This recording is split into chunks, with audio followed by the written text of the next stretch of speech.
Russell Vaughn stood at the edge of his office balcony, overlooking the skyline of Boston. At 52, he had built Vaughn Developments into one of New England's premier real estate firms through calculated risk and uncompromising vision. His signature buildings dotted the cityscape like chess pieces positioned over decades of patient play. Mr. Vaughn, the Henderson contract just arrived for final approval, his assistant Melanie announced from the doorway. Russell nodded without turning. And the Riverside project? The permits cleared this morning. Construction can begin next month. He allowed himself a small smile. The Riverside development would become his masterpiece, a complex of luxury apartments and commercial spaces that would redefine the city's waterfront. Few knew the personal satisfaction this particular victory brought him. 20 years earlier, the same property had been denied to him by the old money families who considered him an outsider. Now, he owned not just that land, but half the surrounding district. Back in his office, Russell opened his desk drawer and examined a worn photograph of his family from 15 years ago. Himself, his wife Natalie, and their children, Lily, now 26, and Theo, 23. The picture captured a moment when success was still an aspiration rather than achievement. When Natalie still looked at him with something resembling respect. His phone buzzed with a text from Natalie. Charity gala tonight. Don't forget. 7 p.m. sharp. Russell sighed. These events had become increasingly frequent. Opportunities for Natalie to parade through Boston's elite social circles as Mrs. Vaughn while maintaining an increasingly separate life. He texted back a simple "will be there" and returned to his work. At home that evening, their sprawling Beacon Hill residence echoed with the familiar sounds of pre-event tension. Natalie was on the phone, her voice carrying from the master bedroom. "No, I told you it has to be tonight," she was saying, her voice dropping to a whisper. "He'll be distracted with the Henderson deal." "Yes, I'm sure." Russell paused in the hallway, listening. This wasn't the first suspicious conversation he'd overheard in recent months. When he entered the bedroom, Natalie quickly ended her call. At 49, she remained striking, blonde hair expertly colored to hide any gray, her figure maintained through rigorous exercise and whatever procedures she scheduled during her spa weekends. "Who was that?" Russell asked casually. "Vivian from the foundation," Natalie replied without hesitation. "Last-minute auction details." Russell nodded, though he'd met Vivian multiple times and knew that wasn't her voice. He adjusted his tie in the mirror, studying his wife's reflection behind him. Once, they'd been partners building a life together. Now, they performed roles in a production neither acknowledged was fictional. "Is Theo coming tonight?" he asked. Natalie applied another layer of lipstick. "No, he's busy with that startup of his. The one you refuse to invest in." "Because it's not viable," Russell replied evenly. His son's revolutionary app was nothing more than a poorly conceived dating service with a gimmick that would never generate real revenue. He needs to learn the value of well-considered risk. What he needs is a father who believes in him, Natalie snapped. Russell chose not to respond. Their son had always been Natalie's project, molded in her image, with her sense of entitlement, but none of the hunger that had driven Russell from his working-class origins to wealth. At the gala, Russell played his part, shaking hands, discussing potential deals, making appropriate donations. Halfway through the evening, he noticed Natalie had disappeared. He found her in a secluded corner of the venue's garden, laughing intimately with Bradley Kessler, a financial advisor who had recently started appearing at these functions. "Russell," Natalie's laugh cut off abruptly. "Bradley was just telling me about his new yacht. You should hear about the investment opportunity he's found in the Caribbean." Bradley, a well-groomed man in his early 40s, extended his hand. "Mr. Vaughn, it's an honor. Your reputation precedes you." Russell shook the offered hand, noting the expensive watch, the too-perfect smile. "Does it now? And what reputation would that be?" "As a man who recognizes opportunity," Bradley replied smoothly. "I also recognize pretenders, Mr. Kessler." Russell smiled thinly. "Enjoy your evening." Later that night, as they drove home in silence, Russell mentally cataloged the changes in his wife's behavior over the past year. New friends, late nights, unexplained expenses, and a growing coldness toward him that went beyond their usual comfortable distance. "I'm thinking of flying to New York tomorrow," Natalie said suddenly. "Lily needs help with her apartment renovation." Russell nodded, though he'd spoken to their daughter just yesterday and she'd mentioned no such plans. "Give her my love." That night, after Natalie had fallen asleep, Russell made a decision. 28 years of marriage had taught him to recognize patterns. Something was happening in his carefully built life, and Russell Vaughn had never been a man to remain ignorant when his interests were threatened. The next morning, he made 2 calls, one to Gil Perkins, his oldest friend and security expert, and another to his lawyer. It was time to start digging. Chapter 2: Paper Trails. 3 weeks after the charity gala, Russell sat in Gil Perkins' modest office on the outskirts of Cambridge, surrounded by computer screens and filing cabinets. Unlike the sleek glass and steel aesthetic of Vaughn Developments, Gil's workspace was deliberately analog and secure. The two men had known each other since their teenage years working construction in Dorchester, before Russell got his architectural degree and Gil served in military intelligence. "Tell me you have something concrete," Russell said. Gil, a stocky man with salt and pepper hair and perpetually tired eyes, slid a folder across the desk. "More than something. They've been sloppy." Russell opened the file and began reviewing bank statements, phone records, and surveillance photos. The evidence was undeniable. Natalie had been meeting Bradley Kessler at least twice a week for the past 6 months. More troubling were the financial transactions, large sums moving from Russell's personal accounts through a series of transfers that eventually led to offshore entities. "She's been skimming for almost a year," Gil explained. "Started small, got bolder. The boyfriend is the architect. Financial crimes were his specialty at his previous firm before they quietly let him go." Russell's face remained impassive as he studied a photo of Natalie and Bradley embracing outside a waterfront hotel. "And my children?" Gil hesitated. "Theo has met with them several times. Appears to be actively involved. Lily's position is unclear. She's had contact, but seems reluctant." Russell closed the folder. For all his suspicions, seeing the betrayal documented so thoroughly felt like a physical blow. Not just his wife's infidelity, that was almost secondary, but the calculated theft, the plotting, and the involvement of his son. "There's more," Gil said quietly. "They've been meeting with Solomon Pike." Russell's head snapped up. Solomon Pike was his oldest rival, a developer who had opposed him at every turn for decades. "Why?" "From what we can gather, they're planning something big. Pike Properties is preparing to acquire new development rights along the waterfront, the same area where your Riverside project is located." "That's impossible. Those permits are secured." "They can be unsecured with enough pressure on the right people," Gil replied, "and with enough insider information about potential weaknesses in your financing structure." Russell stood and walked to the window. Outside, students from the nearby university hurried across the street, their lives uncomplicated by betrayal. "How much time do we have?" "Based on meeting schedules and document filings, they're accelerating. My guess is less than 2 months before they make their move." Russell nodded slowly. "And what do they need from me?" "Signatures. Access to your main accounts. The company trust can't be liquidated without your approval, regardless of Natalie's status as co-owner." Russell turned back to his friend. "Monitor everything. I want to know who they're meeting, what they're planning, every detail. But maintain distance. I don't want them spooked." "What are you going to do?" Russell's expression hardened. "Play along for now. They want my signature? They'll get it, just not for what they expect." That evening, Russell returned home earlier than usual to find Theo in the living room, scrolling through his phone. His son looked up in surprise. "Dad? Thought you'd be at the office until midnight." "You know, like always." Russell studied his son, Natalie's blonde hair and his own sharp features, combined in a way that should have made him proud but increasingly made him wary. "Taking a rare night off. Where's your mother?" "Charity committee meeting. Won't be back until late." Theo returned to his phone, a dismissal Russell had grown accustomed to. "How's the app coming along?"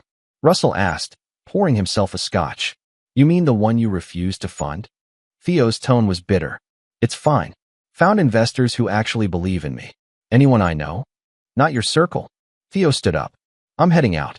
To meet Bradley Kessler, perhaps?" Russell said casually. Theo froze momentarily before composing himself. "Don't know who you're talking about." "Of course you do. Your mother's financial advisor. Or is he calling himself a consultant now?" "Whatever, Dad. Not everyone needs your approval." Theo grabbed his jacket and headed for the door. "Theo," Russell called after him. "Whatever you think you know about me, about my business, you're being manipulated. You should consider whose interests you're really serving." His son paused at the door. For a moment, Russell thought he might respond, might give him an opening. Instead, Theo shook his head and left without another word. Later that night, Russell sat in his home office reviewing the documents Gil had provided. The scale of the planned betrayal was breathtaking. Not just the affair or the money. Those were almost expected in his world, but the calculated dismantling of everything he'd spent decades building. The Riverside project wasn't just another development. It was his legacy, his proof that he'd transcended his origins. His phone chimed with a text from Lily. "Dad, can we meet tomorrow? Just us. It's important." Russell stared at the message, wondering if this too was part of their plan. Was his daughter being used as bait, or was she trying to warn him? Either way, he needed to know. "Lunch at Marcel's, 1 p.m., he replied. The next day, Russell arrived early at the restaurant, selecting a table with a view of both entrances. When Lily arrived, he was struck by how much she resembled the younger version of Natalie he'd fallen in love with, before ambition and resentment had hardened her. "Dad," she said, kissing his cheek before sitting down. "Thanks for meeting me." "Of course." Russell studied her face, looking for signs of deception. "What's so important?" Lily fidgeted with her napkin. "It's about Mom and Theo." "What about them?" She hesitated. "I think they're planning something. Something bad. They keep having these meetings with this guy Bradley, and they get quiet whenever I come around." Russell maintained a neutral expression. "Have they asked you to participate in anything?" Lily looked down. "They want me to call you next week, tell you Mom's had a heart attack. They said it's just to get you home for a surprise party for your anniversary, but it feels wrong." "And why are you telling me this?" "Because I remember when you used to take me to construction sites when I was little. You'd point to empty lots and describe exactly what would stand there someday. You kept every promise you made about those buildings." Her eyes met his. "Whatever's happening, I don't think Mom and Theo are telling me everything." Russell reached across the table and squeezed his daughter's hand. "Thank you for telling me. What are you going to do?" "Nothing, for now," Russell replied. "But when they make their move, I'll be ready. And I need you to play along." "Play along?" "Dad, what does that mean?" "It means that next week, when they ask you to call me about your mother's heart attack, you do exactly that. Act convincing. Make me believe it." Lily looked troubled. "Why would I help them trick you?" "Because," Russell said, his voice low and intense, "sometimes you need to give people enough rope to hang themselves." Chapter 3. The Warning Signs. The week following his lunch with Lily, Russell meticulously prepared for what was coming. He reviewed his will, transferred certain assets to new accounts, and had lengthy conversations with his most trusted attorneys. On the surface, he maintained his routine, business meetings, dinner with Natalie, even a brief and strained conversation with Theo about potentially reconsidering his app investment. Each night, he received updates from Gil detailing new developments. Bradley Kessler meeting with Solomon Pike at a private club, Natalie withdrawing jewelry from their safe deposit box, Theo making multiple visits to the office of a lawyer specializing in business dissolution. On Thursday morning, Russell received a text from an unknown number. "They're moving the timeline up. Tomorrow. Be ready." He recognized the message style as Gil's emergency protocol. Someone had spooked them, or an opportunity had presented itself that they couldn't ignore. Either way, Russell's window for preparation had just narrowed dramatically. That evening at home, he noticed subtle changes in Natalie's behavior. She suggested they open a bottle of his favorite wine, asked detailed questions about his schedule for the following day, and even initiated physical affection that had been absent for months. "We should plan a trip," she suggested as they sat in the living room. "Maybe the house in the vineyard this weekend? It's been too long since we had time alone." Russell swirled his wine, studying the way the light caught the deep red liquid. "That sounds nice. Though I have that meeting with the Henderson group tomorrow afternoon. Can't miss that." "Of course not," Natalie agreed too quickly. "Business first, always." "Not always," Russell said, setting down his glass. "Family matters too. I've been thinking about Theo's project again. Maybe I was too hasty in dismissing it." Natalie's eyes lit up with genuine surprise and calculation. "Really? That would mean so much to him. We should discuss it as a family. Perhaps tomorrow evening? We could have dinner together. You, me, Theo, Lily." "I'll arrange it," Natalie said, reaching for her phone. Russell watched her text rapidly, undoubtedly adjusting plans with her co-conspirators. He excused himself to his office, where he made one final call to his lawyer, confirming that everything was in place. The next morning, Russell deliberately left home early, telling Natalie he had breakfast meetings before his afternoon appointment with the Henderson Group. In reality, he drove to a small apartment Gil had secured for their operation, where a team had established surveillance on all relevant parties. "They've been busy," Gil reported, showing Russell a series of monitors tracking movements and communications. "Bradley withdrew $50,000 cash this morning. Your son has been on the phone with Solomon Pike twice. And your wife just picked up documents from her attorney." Russell nodded, his face betraying nothing of the storm inside him. For all his suspicions, part of him had hoped to be wrong, that there might be some explanation that didn't involve his family plotting to destroy him. "And Lily, called in sick to work. She's at your house now with Natalie and Theo." Russell checked his watch. "How long until they make their move?" "Based on their communications, they're expecting you at the Henderson meeting at 2 p.m. My guess is they'll call you just before to catch you at a vulnerable moment." "Then we wait," Russell said, settling into a chair. At 1:17 p.m., his phone rang. Lily's number. Russell answered, keeping his voice neutral. "Lily? What's wrong?" His daughter's voice came through, panicked and breaking with sobs that sounded remarkably genuine. Dad, you need to come home right now. It's Mom, she collapsed. They think it's a heart attack. The ambulance is on the way, but she's asking for you." Russell closed his eyes, silently acknowledging his daughter's acting abilities. "I'm on my way. Tell her to hold on." He ended the call and looked at Gil. Time to spring their trap. Russell drove home at precisely 5 miles over the speed limit. Fast enough to suggest urgency, but not so fast that he'd risk being pulled over. When he pulled into the driveway, he noted the cars parked nearby. Theo's Audi, Bradley Kessler's BMW, and an unfamiliar Mercedes that likely belonged to their lawyer. He rushed through the front door, calling out, "Natalie, where is she?" Theo appeared from the living room, his expression grave. "Dad in here. She's resting." Russell followed his son into the living room where, instead of medical personnel, he found Natalie sitting comfortably on the sofa, looking perfectly healthy. Bradley Kessler stood by the fireplace, and an older man in an expensive suit sat in an armchair with a briefcase open on the coffee table. Lily stood by the window, her face troubled. "Russell," Natalie said, rising to greet him with a practiced look of concern. "Thank you for coming so quickly." Russell allowed confusion to show on his face. "What's going on?" "Lily said you had a heart attack." "A miscommunication," Bradley interjected smoothly. "Natalie was experiencing some distress earlier, but she's fine now." "What kind of distress requires lying to me about a medical emergency?" Russell demanded. The older man stood and extended his hand. "Mr. Vaughn, I'm Howard Mercer, your wife's attorney.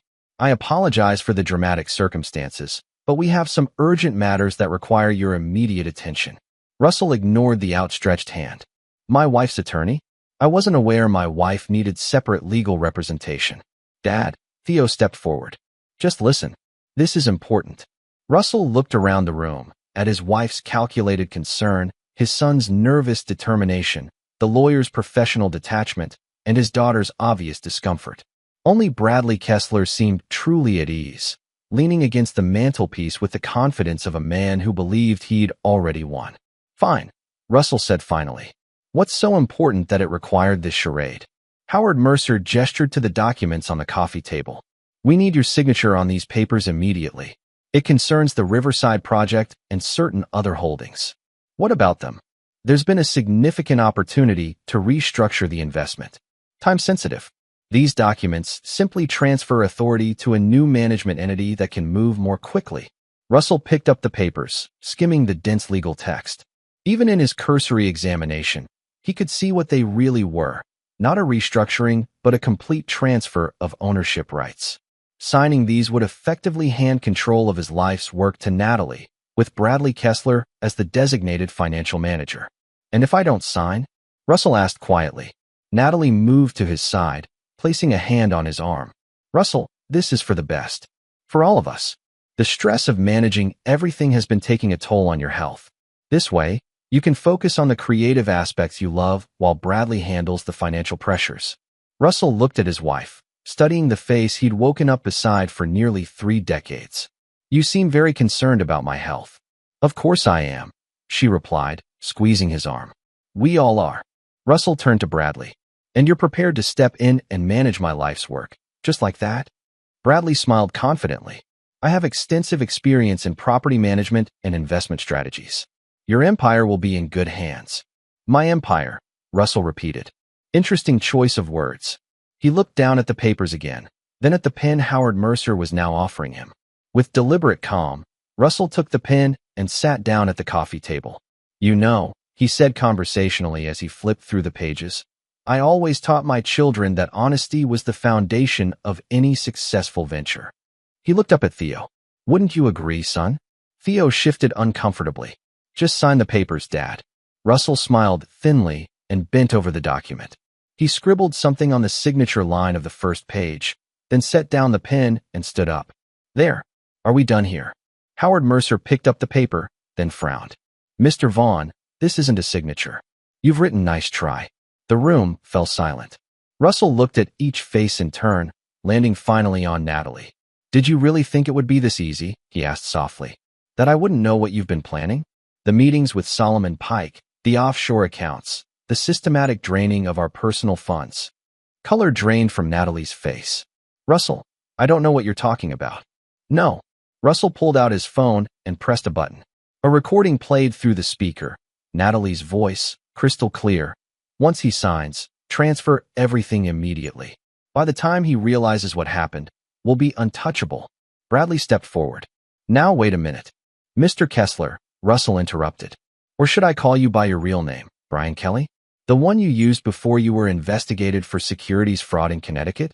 Did you mention that to my wife when you convinced her to risk everything for your scheme? Bradley's confident facade cracked. Those charges were dropped. In exchange for information, yes. A pattern with you, it seems. Russell turned back to the group. I came here today knowing exactly what to expect. The only question I had was how far my family would go in betraying me. Lily stepped forward. Dad, Russell held up a hand. Not now, Lily. He faced Natalie and Theo. You have 30 minutes to collect essential personal items.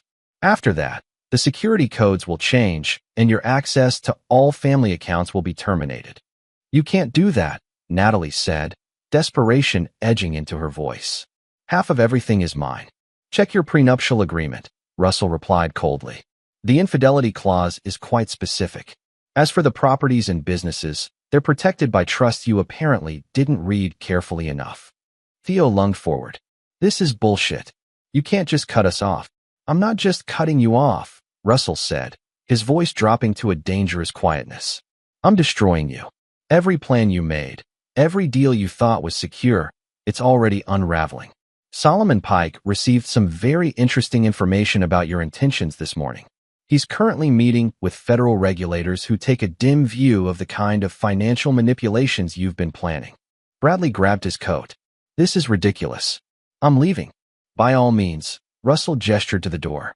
Though I should mention that there are 2 gentlemen from the FBI waiting outside who are very interested in your recent activities. As if on cue, the doorbell rang. Russell smiled without warmth. 29 minutes remaining. I suggest you use them wisely. The room remained frozen in shocked silence. Russell had dropped his bomb, and no one knew what to say. In that moment of complete stillness, he felt not triumph but a cold certainty that the life he had known was over, and the real war was just beginning. Chapter 4. Broken Foundations. 3 days after the confrontation at the Vaughn residence, Russell sat in his downtown office, staring at the skyline as rain streaked down the windows. The initial shock wave of his family's betrayal had expanded outward, touching every aspect of his life and business. News traveled fast in Boston's business circles. Russell Vaughn's wife had left him, his son wasn't speaking to him, and his most ambitious project was suddenly facing regulatory scrutiny. His assistant Melanie entered with coffee and the morning schedule. Mr. Perkins is here to see you. Russell nodded, and moments later Gil entered, shaking off rain from his coat. You look terrible, Gil observed, taking a seat across from Russell. 3 days of emergency meetings while dismantling a 28-year marriage will do that. Russell pushed a folder across the desk. What have you found? Gil opened the file. Bradley Kessler, or Brian Kelly, is cooperating with authorities in exchange for reduced charges.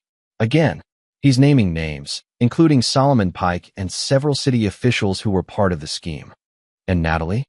staying at the Four Seasons under her maiden name. Her accounts are frozen as you instructed, but she's been making calls to several of your business associates. Russell nodded. He had expected as much. Natalie wouldn't go quietly, and she knew enough about his operations to cause significant damage if given the opportunity. What about Theo? Gil hesitated. He's angry. Very angry. Been meeting with some of Solomon Pike's associates. They're planning something, but we haven't figured out what yet. And Lily, she's called you 6 times. Seems genuinely distraught about what happened. Russell turned to the window again. His daughter's betrayal cut deepest, despite her last-minute warning. She had still participated in their scheme, had lied to him with that panicked phone call about her mother's heart attack. I'll deal with Lily later, he said finally. Right now, I need to focus on damage control. The Riverside project is vulnerable. Already on it, Gil replied. I've got people monitoring all communications between Pike Properties and the zoning board. If they try to move against your permits, we'll know. Russell's intercom buzzed. Melanie's voice came through. Mr. Vaughn, there's a Ms. Diana Reynolds here to see you. She says she's from the Boston Globe. Russell and Gil exchanged looks. Send her in, Russell said after a moment. Diana Reynolds was in her mid-30s, with sharp eyes and the confident bearing of someone who had built a career asking uncomfortable questions. She carried a small recorder and a notebook. Mr. Vaughn, thank you for seeing me without an appointment, she said, taking the seat Gil had vacated. I'm working on a story about the Riverside development and some allegations that have surfaced. What kind of allegations? Russell asked, his face revealing nothing. Improper influence with the zoning board, questionable financing structures, and rumors of a family dispute affecting the project's future. She studied his reaction. Care to comment? Russell considered his options. The story would break with or without his input. Better to shape the narrative than appear defensive. Ms. Reynolds, the Riverside project represents 15 years of planning and compliance with every regulatory requirement. As for my personal life, I don't comment on private matters, but I can assure you that Vaughn Development stands on solid financial ground. Diana made notes. And what about your wife's involvement with Bradley Kessler and Solomon Pike? Sources tell me they've been conspiring to wrest control of your company. It seems you already have your story, Russell observed. What exactly are you looking for from me? Context, Mr. Vaughn, and perhaps insight into why a successful businessman's family would turn against him so dramatically. Russell leaned forward. Let me be clear. I built Vaughn Developments from nothing. Every success, every setback, they're mine. Anyone attempting to interfere with that legacy will discover exactly how seriously I take threats to what's mine. Diana raised an eyebrow. Is that a statement or a warning? Both. Now if you'll excuse me, I have a company to run. After the reporter left, Gil returned to the office. That was risky. She could spin that a dozen ways. Or she could dig deeper and find that Solomon Pike has been bribing officials for years, Russell replied. Sometimes you need to light a fire to see who runs from the smoke. That evening, Russell drove to a small restaurant in Cambridge where he'd arranged to meet Lily. When he arrived, she was already seated at a corner table, looking pale and nervous. Thank you for coming, she said as he sat down. Russell studied his daughter's face. Why did you do it, Lily? The warning was appreciated, but you still participated in their scheme. Lily looked down at her hands. I didn't know the full extent of what they were planning. Mom said you were making bad business decisions, that you needed intervention before you lost everything. She made it sound like they were saving you from yourself.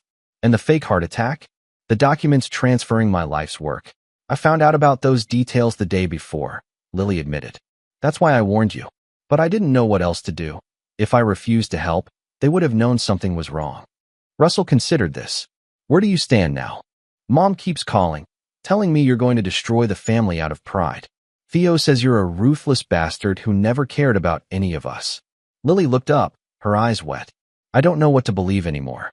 Believe what you've seen with your own eyes, Russell said quietly. Your mother and brother aligned themselves with my enemies to steal what I've built.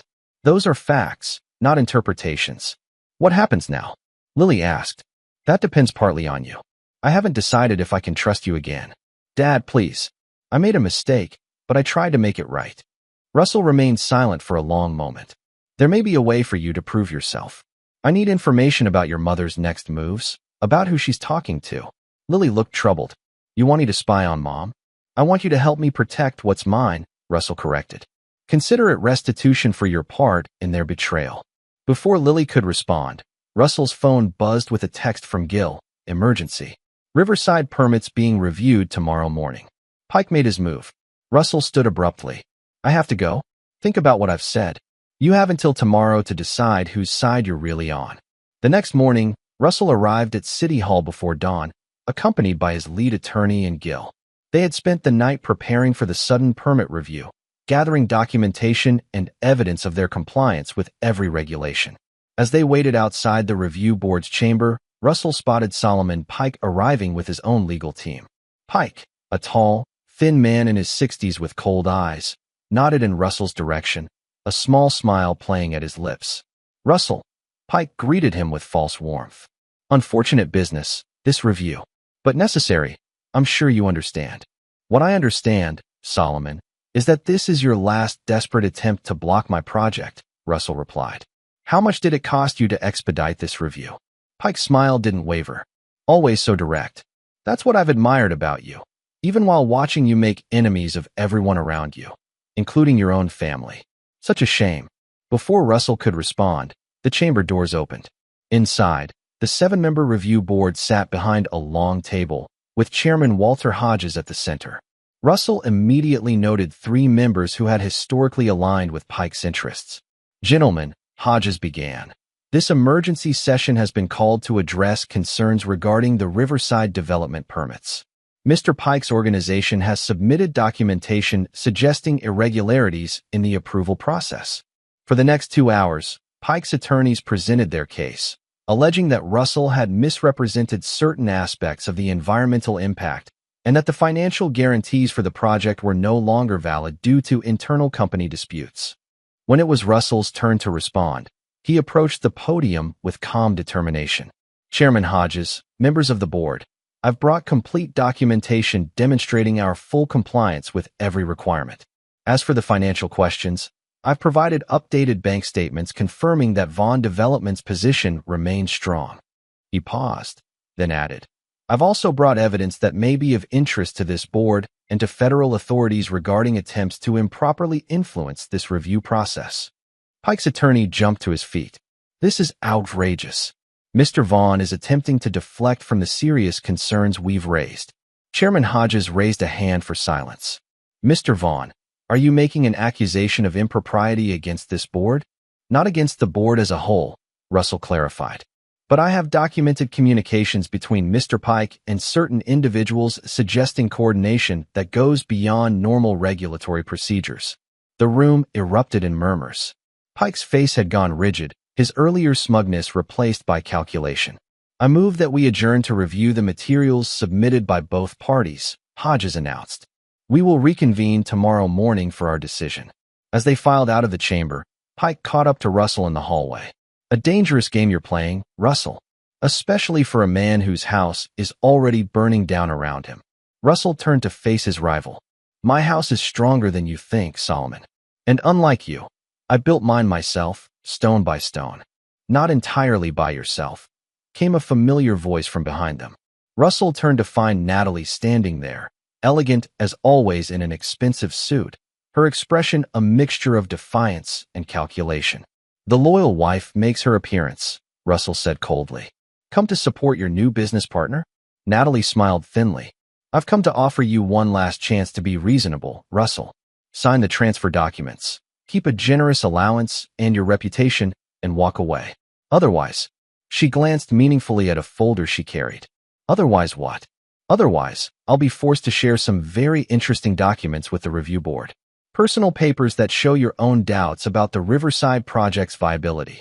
Your private notes about cutting corners to meet deadlines. Russell felt a cold fury building inside him. Those documents had been in his home office safe. A safe only he and Natalie knew the combination to. You would destroy everything we built just for him? Russell nodded toward Pike. This isn't about Solomon, Natalie replied. This is about finally getting what I deserve after decades of standing in your shadow, watching you take credit for success we created together. You have until this evening to reconsider my offer, she continued. The documents go to the board tomorrow morning unless I hear from you. As Natalie walked away with Solomon Pike, Gil approached Russell. What documents is she talking about? Early drafts of proposals, notes from brainstorming sessions, nothing damning in context, but selectively edited, they could create enough doubt to sway the board. Russell's mind was already racing ahead, calculating moves and countermoves. We need to neutralize this threat immediately. That afternoon, Russell convened an emergency meeting with his core team at Vaughn Developments. As they discussed strategy, his phone buzzed with a text from Lily. Mom meeting with board member Martin Green tonight. For Seasons Bar, 8 p.m. Russell showed the message to Gil. It seems my daughter has made her choice. Can you trust her? Gil asked. We're about to find out, Russell replied, already formulating a new plan. Give me everything we have on Martin Green. And contact Diana Reynolds at the Globe. Tell her I'm ready to give her an exclusive tonight. Chapter 5. Countermoves. That evening, Russell positioned himself in the lobby of the Four Seasons, partially hidden behind a newspaper. At precisely 7:55 p.m., board member Martin Green arrived, looking nervous as he scanned the nearly empty hotel bar. 3 minutes later, Natalie appeared, carrying the same folder she'd shown Russell earlier. Russell waited until they were seated and had ordered drinks before making his move. As he approached their table, both Natalie and Green looked up in shock. Good evening, Russell said pleasantly. Mind if I join you? Green half rose from his seat. Mr. Vaughn, this isn't what it looks like. It looks like my wife is about to share confidential documents with a review board member the night before a critical vote, Russell replied, taking an empty chair. But please, correct me if I'm mistaken. Natalie recovered her composure first. Russell, this is a private meeting. Nothing about the review process should be private, Natalie. Isn't that right, Mr. Green? Russell turned to the board member, whose face had gone pale. Especially when the meeting involves documents obtained illegally from my home office. Green looked from Russell to Natalie. What is he talking about? You said these were official company documents you had legal access to. Before Natalie could respond, a flash went off from across the room. Diana Reynolds lowered her camera and approached the table, recorder in hand. Perfect timing, she said. Mr. Green, I'm Diana Reynolds from the Boston Globe. Care to comment on why you're meeting privately with Mrs. Vaughn before tomorrow's vote? Green stood abruptly. This is inappropriate. I'm leaving. Before you go, Russell said, you should know that Chairman Hodges has already been informed about this meeting, as have federal investigators looking into Solomon Pike's business practices. The color drained from Green's face. Without another word, he hurried toward the exit. Natalie glared at Russell. You set this up. Used our daughter to trap me. Lily made her choice, just as you made yours, Russell replied. He turned to Diana. Ms. Reynolds, my wife was about to share these documents with Mr. Green. He reached for the folder, but Natalie clutched it to her chest. These are private property. Actually, Russell countered. They're company property, removed without authorization from a secure location. That makes it theft. Diana was taking notes rapidly. Mrs. Vaughn, would you care to explain why you were meeting with a board member in secret? This is a family matter, Natalie insisted. Not news. When it affects a multi-million-dollar development and involves potential corruption of a public review board, it becomes news, Diana replied. Russell stood. I believe you have what you need, Ms. Reynolds. As discussed, I expect the full story to run in tomorrow's paper. After Diana left, Russell remained standing over Natalie. You're playing a game you can't win. You haven't won yet, Natalie hissed. This was just one move. You've made an enemy of your own son, alienated your daughter, and Solomon still has influence with the board. Solomon's influence is evaporating as we speak, Russell informed her. 3 board members have already recused themselves from tomorrow's vote after receiving visits from federal agents this afternoon. As for Theo, he made his choice. And Lily? She chose truth over your manipulations. What do you want, Russell? Natalie asked, her voice suddenly tired. Originally, a faithful wife and loyal family. Now, Russell's expression hardened. I want you to lose everything, just as you planned for me. The next morning, the Boston Globe's front page featured the headline, Riverside Development Drama, Family Feud and Allegations of Corruption Rock Major Project. The article detailed the attempted bribery of board members and included the photo of Natalie meeting with Green, alongside Russell's statements about his commitment to the project's integrity. When the review board reconvened, The atmosphere had changed dramatically. The three members with ties to Pike had recused themselves, and Chairman Hodges opened the session with a stern statement about the board's commitment to transparency and proper procedure. In light of recent events and after thorough review of all documentation, this board finds no valid reason to revoke the permits for the Vaughan Riverside development, Hodges announced. Construction may proceed as scheduled. Outside the chamber, Russell found Solomon Pike waiting, his usual composure replaced by barely contained fury. "This isn't over, Vaughan," Pike warned. "You've won a battle, not the war. The difference between us, Solomon, is that I recognize when I've been defeated," Russell replied. "You should consider doing the same before the federal investigation expands further." As Pike stalked away, Russell received a text from Gil, Theo making moves, accessing company servers remotely, attempting to transfer project files. Russell immediately called his IT director. "Lock down all systems. Full security protocol alpha. No remote access for anyone without direct authorization from me." That afternoon, as Russell returned to his office, he found Theo waiting in the lobby, agitation evident in his pacing. "You've locked me out," Theo accused as soon as he saw his father. "Did you expect anything else after your attempted data theft?" Russell replied calmly. "It's not theft when it's my birthright," Theo snapped. "You always said the company would be mine someday." "I said it could be yours someday, if you proved worthy," Russell corrected. "Instead, you aligned yourself with my enemies and tried to steal what I've built. Because you never gave me a real chance." Theo's voice rose, drawing attention from others in the lobby. "Every idea I brought you, every project I suggested, you dismissed them all." "I dismissed bad ideas with poor execution," Russell responded. "Your app was fundamentally flawed. Your development proposals showed no understanding of market realities. I wasn't going to throw good money after bad just because you're my son." Theo's face flushed with anger. "So that's it? I'm cut off completely? 30 years as your son means nothing." 23 years, Russell corrected. "And during those years, I provided everything for you. Education, opportunities, connections. What you did with those advantages was your choice." "Mom was right about you," Theo said bitterly. "You don't care about family. Only power and control." Russell studied his son, the entitlement, the anger, the complete lack of remorse for his betrayal. "You still don't understand what you've done, do you? This wasn't about a disagreement or a rejected business proposal.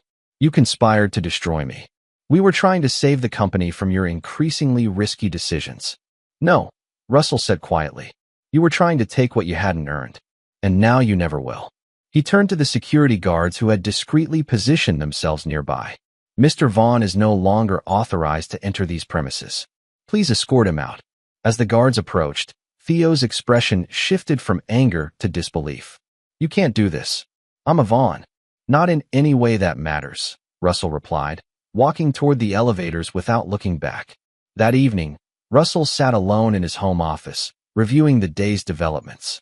The immediate threat to the Riverside project had been neutralized, but the personal cost was becoming clearer. His marriage was over, his son had become an enemy, and his daughter's loyalty remained uncertain despite her recent help. His phone rang. "Lily." "Dad," she said when he answered. "I saw the article. Is it true about Mom trying to bribe the board member?" "You know it is. You provided the information about the meeting." "I know, but..." Lily hesitated. "Theo called me. He's furious, saying you humiliated him publicly and had him thrown out of the building like a criminal. He attempted to access restricted company files without authorization. That is criminal behavior." "He's your son," Lily protested. "Biology doesn't excuse betrayal," Russell replied firmly. "He made his choice when he conspired with your mother and Pike." There was a long silence before Lily spoke again. "What happens to us now, Dad?" "To this family." "That family no longer exists," Russell told her, the finality in his voice unmistakable. "There's only what we choose to build from the ruins." After ending the call, Russell poured himself a scotch and walked to the windows overlooking Boston. For decades, he had defined himself through his achievements. Buildings rising from empty lots, wealth accumulated from strategic decisions, respect earned through persistence and vision. Family had been secondary, a complement to his real work. Now, with the family fractured, he was left with only the work. It should have felt like a hollow victory, but instead, Russell felt a cold clarity settling over him. Without the distractions of maintaining appearances, without compromising for Natalie's social ambitions or Theo's entitlement, he could focus entirely on securing his legacy. His phone buzzed with a text from Gil. New development. Solomon Pike hospitalized with minor stroke. His son Caleb taking control of operations. Russell considered this information. Caleb Pike was younger, more aggressive, and rumored to have connections beyond his father's traditional business circles. This changed the playing field significantly. He texted back, "Find everything on Caleb. Every weakness, every secret." The war wasn't over. It was evolving. Chapter 6. Shifting Alliances. 3 weeks after the review board's decision, Russell sat in a private dining room at Maison Bernard, one of Boston's most exclusive restaurants. Across from him was Mayor Eleanor Whitman, whose support would be crucial for the next phase of the Riverside project.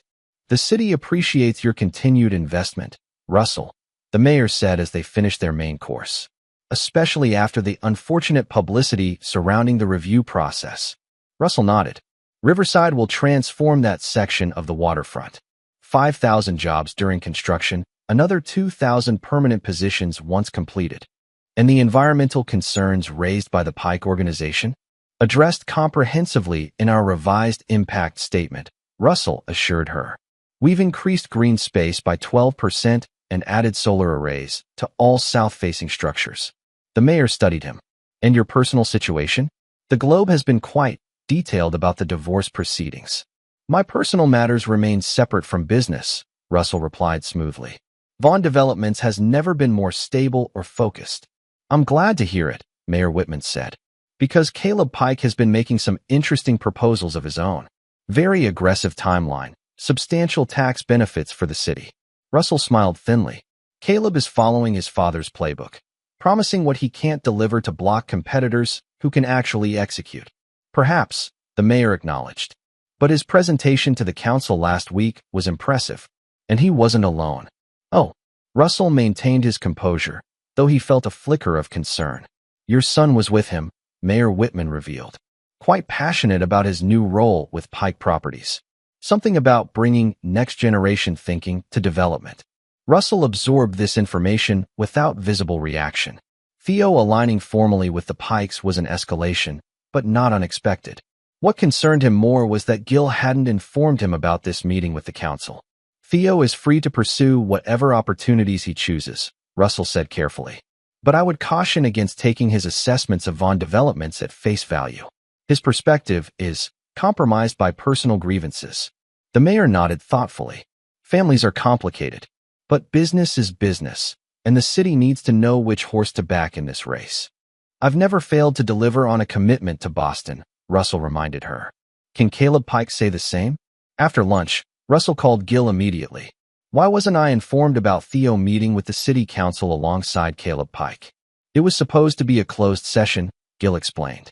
"We only found out afterward. I was gathering complete information before briefing you." "What else have they been doing?" "Caleb's been moving fast since his father's stroke. Restructuring Pike Properties, bringing in new investors, hiring away some mid-level talent from other development firms. Including my son, apparently," Russell noted. "What's their angle?" "From what we can gather, they're positioning for a competing bid on the North Harbor District, adjacent to your Riverside project. If they secure that, they could potentially bottleneck your access points and control the overall development narrative for the waterfront." Russell considered this. North Harbor was smaller than Riverside, but strategically located.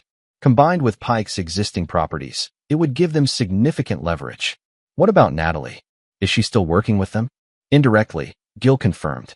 "She's been meeting with some of your former clients, suggesting that Vaughn Developments is unstable due to the family situation. 3 have already delayed signing contracts pending resolution of management issues." Russell felt his anger building, but kept his voice controlled. "And Lily?" "Maintaining distance from both sides. She's taken a leave of absence from her job, told friends she's processing family drama." That evening, Russell returned home to find his security system deactivated and lights on in his study. Cautiously, he entered to find Natalie sitting at his desk, reviewing documents. "Breaking and entering now?" he asked from the doorway. Natalie looked up, unsurprised. "It's still legally my home for another 30 days," according to the temporary agreement. I needed some personal files. Russell glanced at the papers spread across the desk. Those appear to be Vaughn Development's financial statements, not personal files.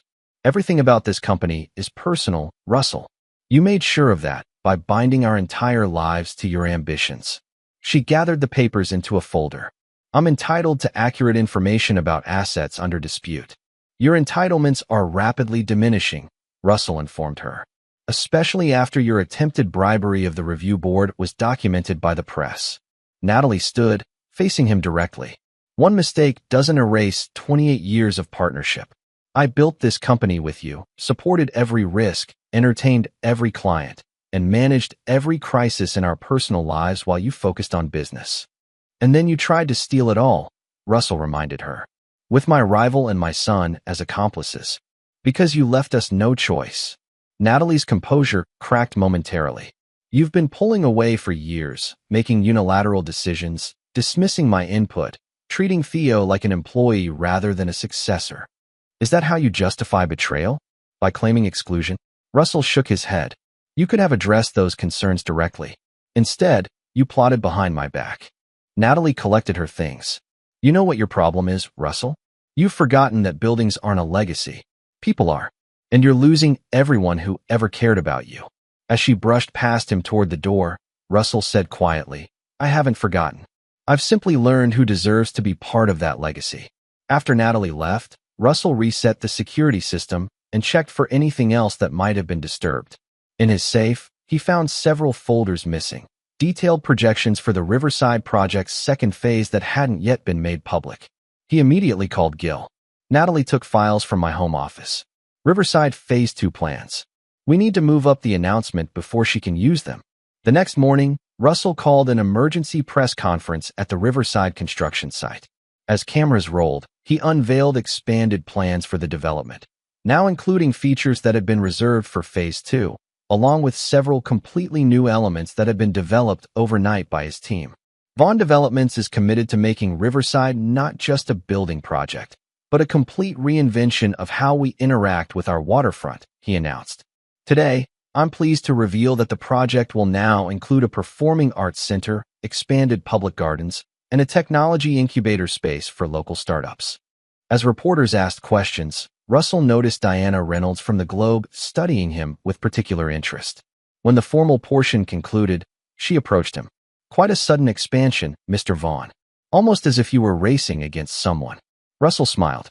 I believe in being proactive, Ms. Reynolds. Boston deserves the best, and Vaughn Developments intends to deliver it.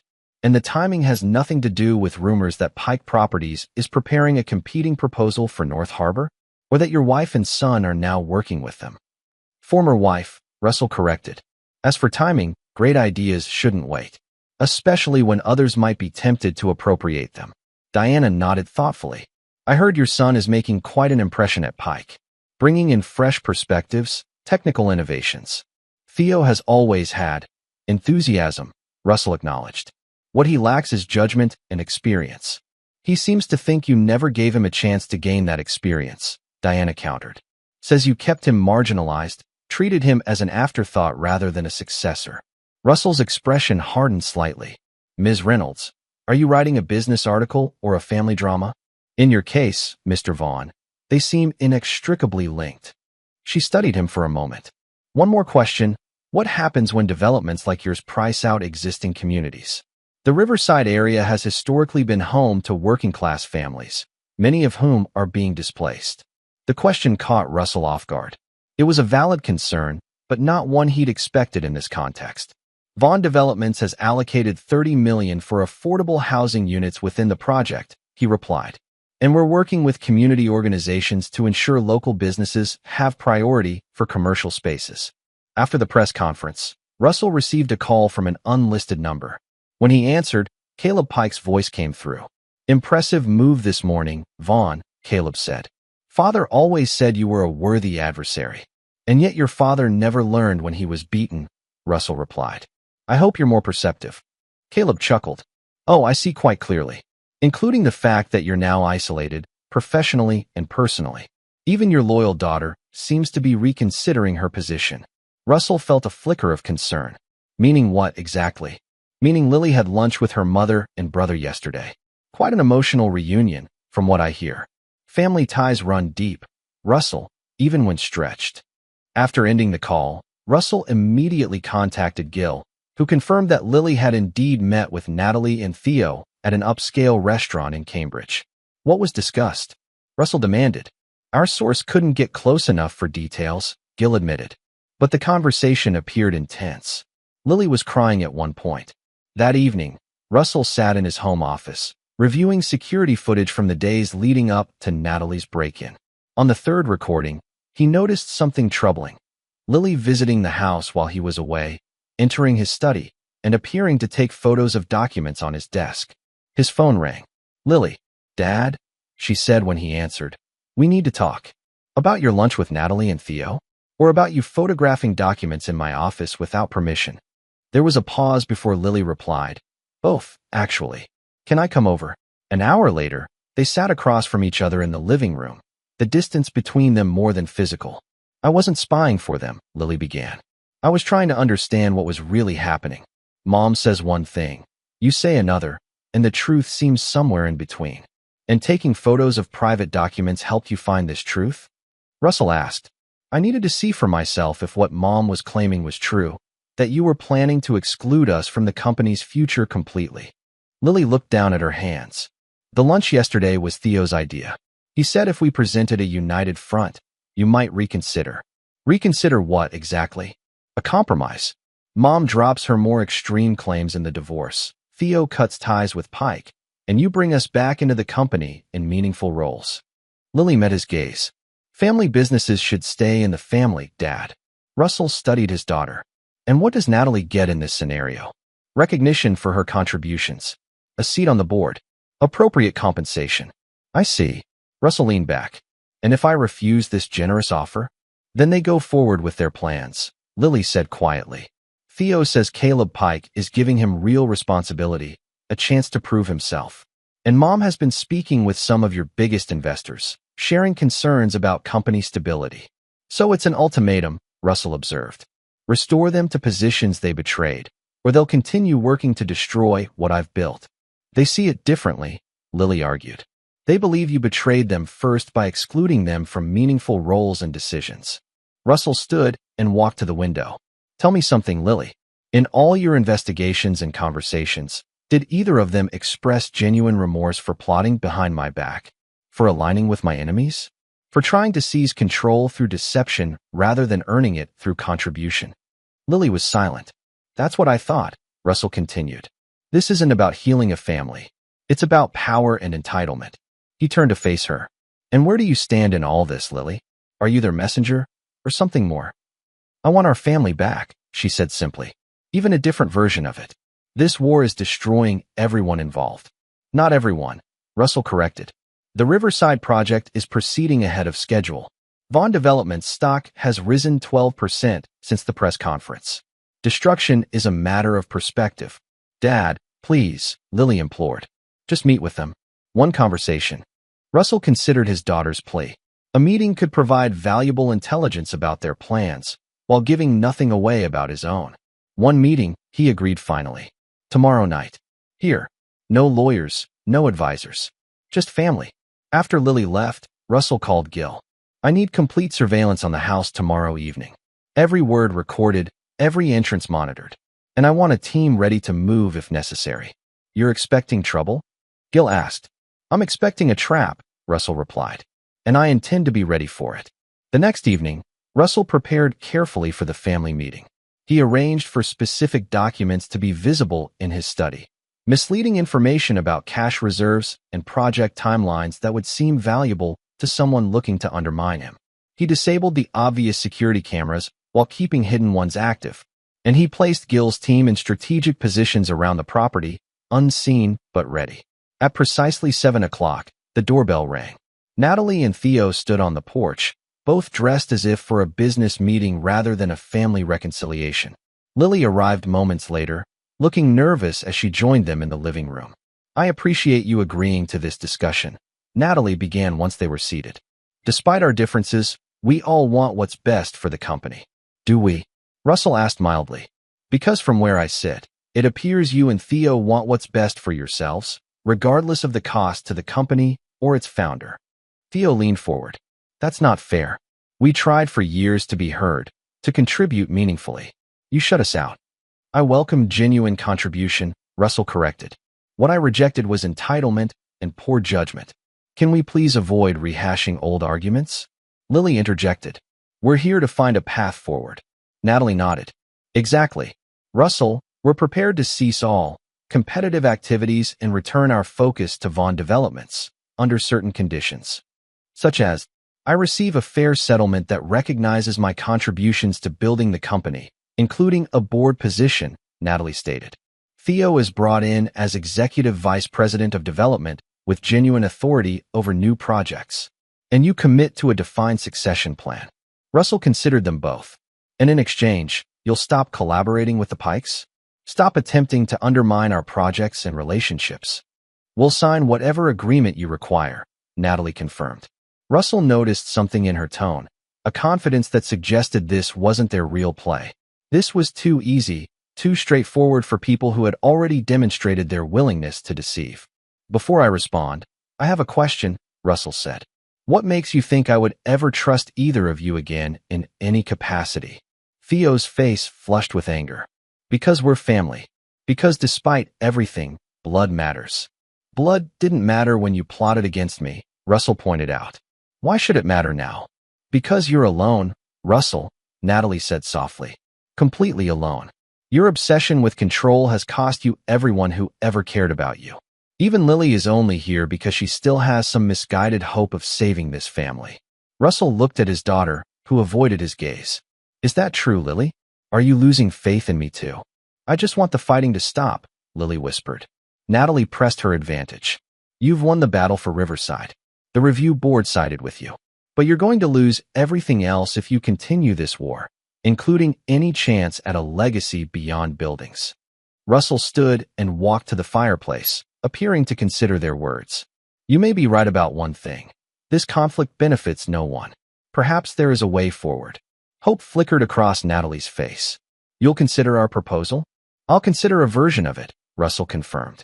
But I need assurances beyond signatures on agreements. I need proof of good faith. What kind of proof? Theo asked suspiciously. For starters, complete disclosure of what you've shared with the Pikes. Every document, every conversation, every strategy discussed. Russell met his son's gaze directly. And your immediate resignation from Pike Properties. Theo hesitated, looking to his mother for guidance. That seems reasonable, Natalie said carefully. Though I'd want any settlement terms agreed upon before Theo burns that bridge. Russell nodded. Of course. Why don't we move to my study? I have some documents prepared that might serve as a starting point. As they followed him down the hallway, Russell received a text alert from Gil. 3 additional individuals approaching rear entrance. Armed. The trap was springing, but not in the way he had anticipated. This wasn't about negotiation or even information gathering. It was something more dangerous. In the study, Russell casually positioned himself near his desk where the silent alarm button was located. Before we start, can I offer anyone a drink? No, thank you, Natalie replied quickly. Let's focus on the documents. Russell pressed the alarm discreetly as he reached for a folder. As you wish. Here's my proposed framework for. The sound of breaking glass came from the kitchen, followed by heavy footsteps.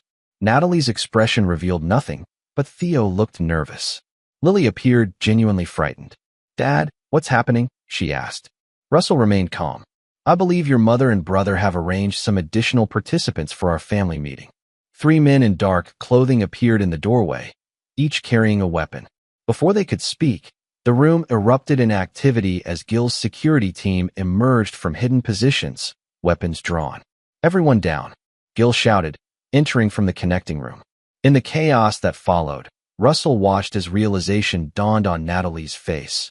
Her plan, whatever it had been, was unraveling spectacularly.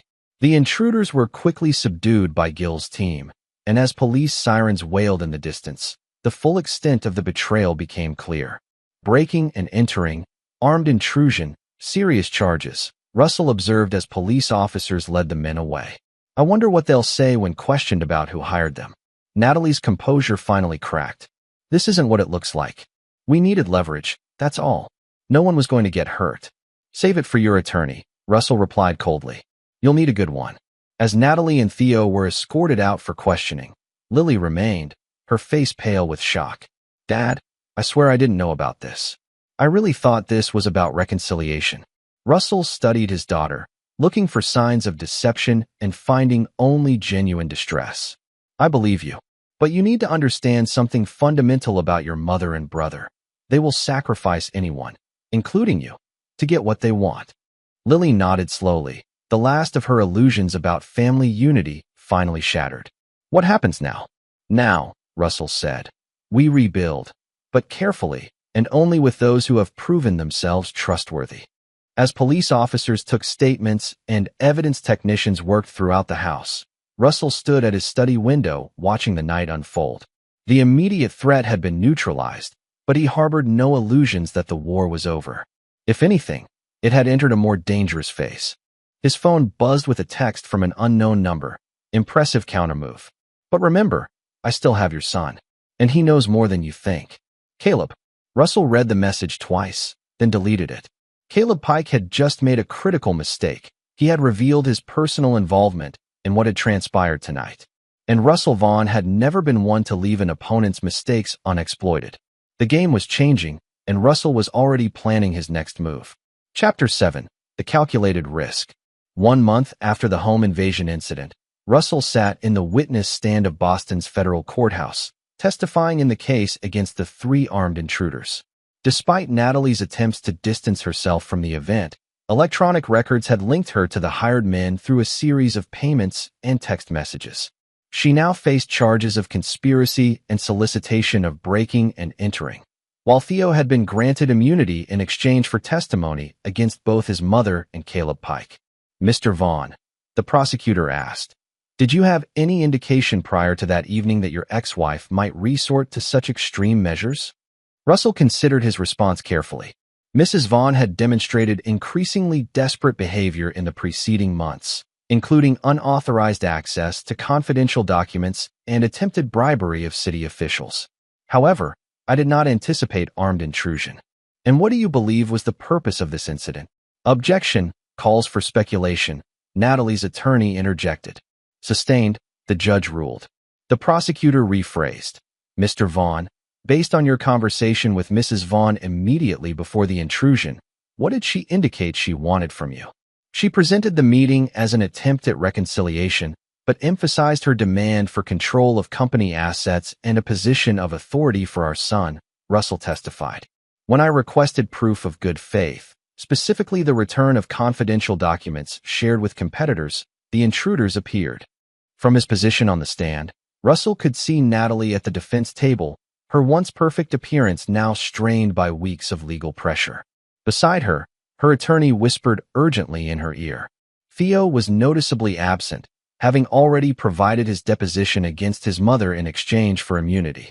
After court adjourned for the day, Russell found Gil waiting outside. How did it go? Gil asked as they walked toward the parking garage. As expected, the evidence is overwhelming, and her legal team knows it. They'll push for a plea deal. Gil nodded. And Caleb Pike? Any progress connecting him directly? Not yet.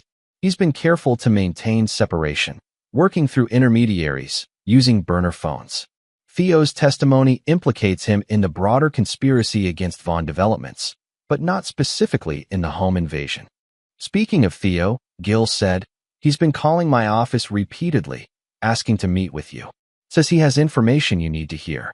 Russell considered this. His son's betrayal still burned, but strategic thinking required evaluating all potential sources of intelligence. Arrange it, he decided.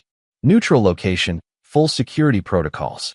2 days later, Russell sat in a private room at a downtown hotel, waiting for his son.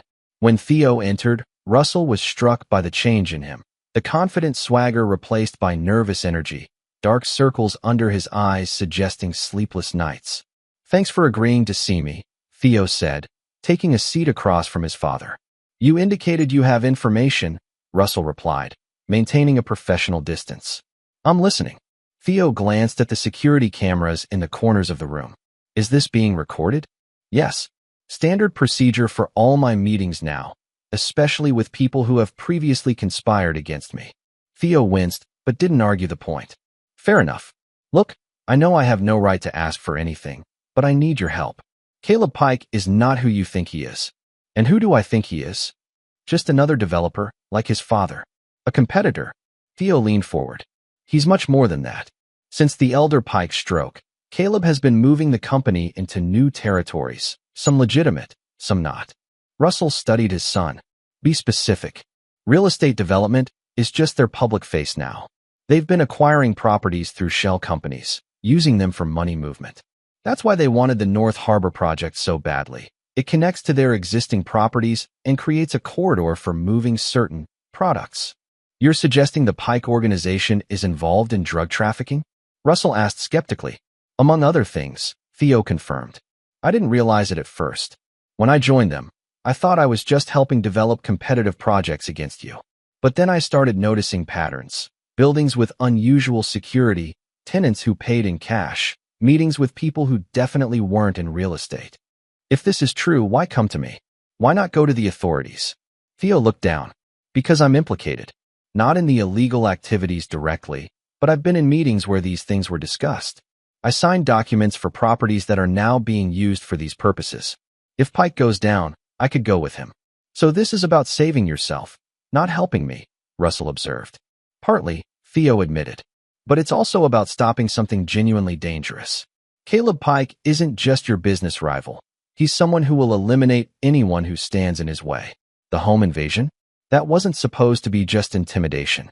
Caleb told the men to get the documents and handle you permanently if necessary. Russell betrayed no reaction to this revelation, though internally he recalibrated his assessment of the threat. Do you have evidence of any of this?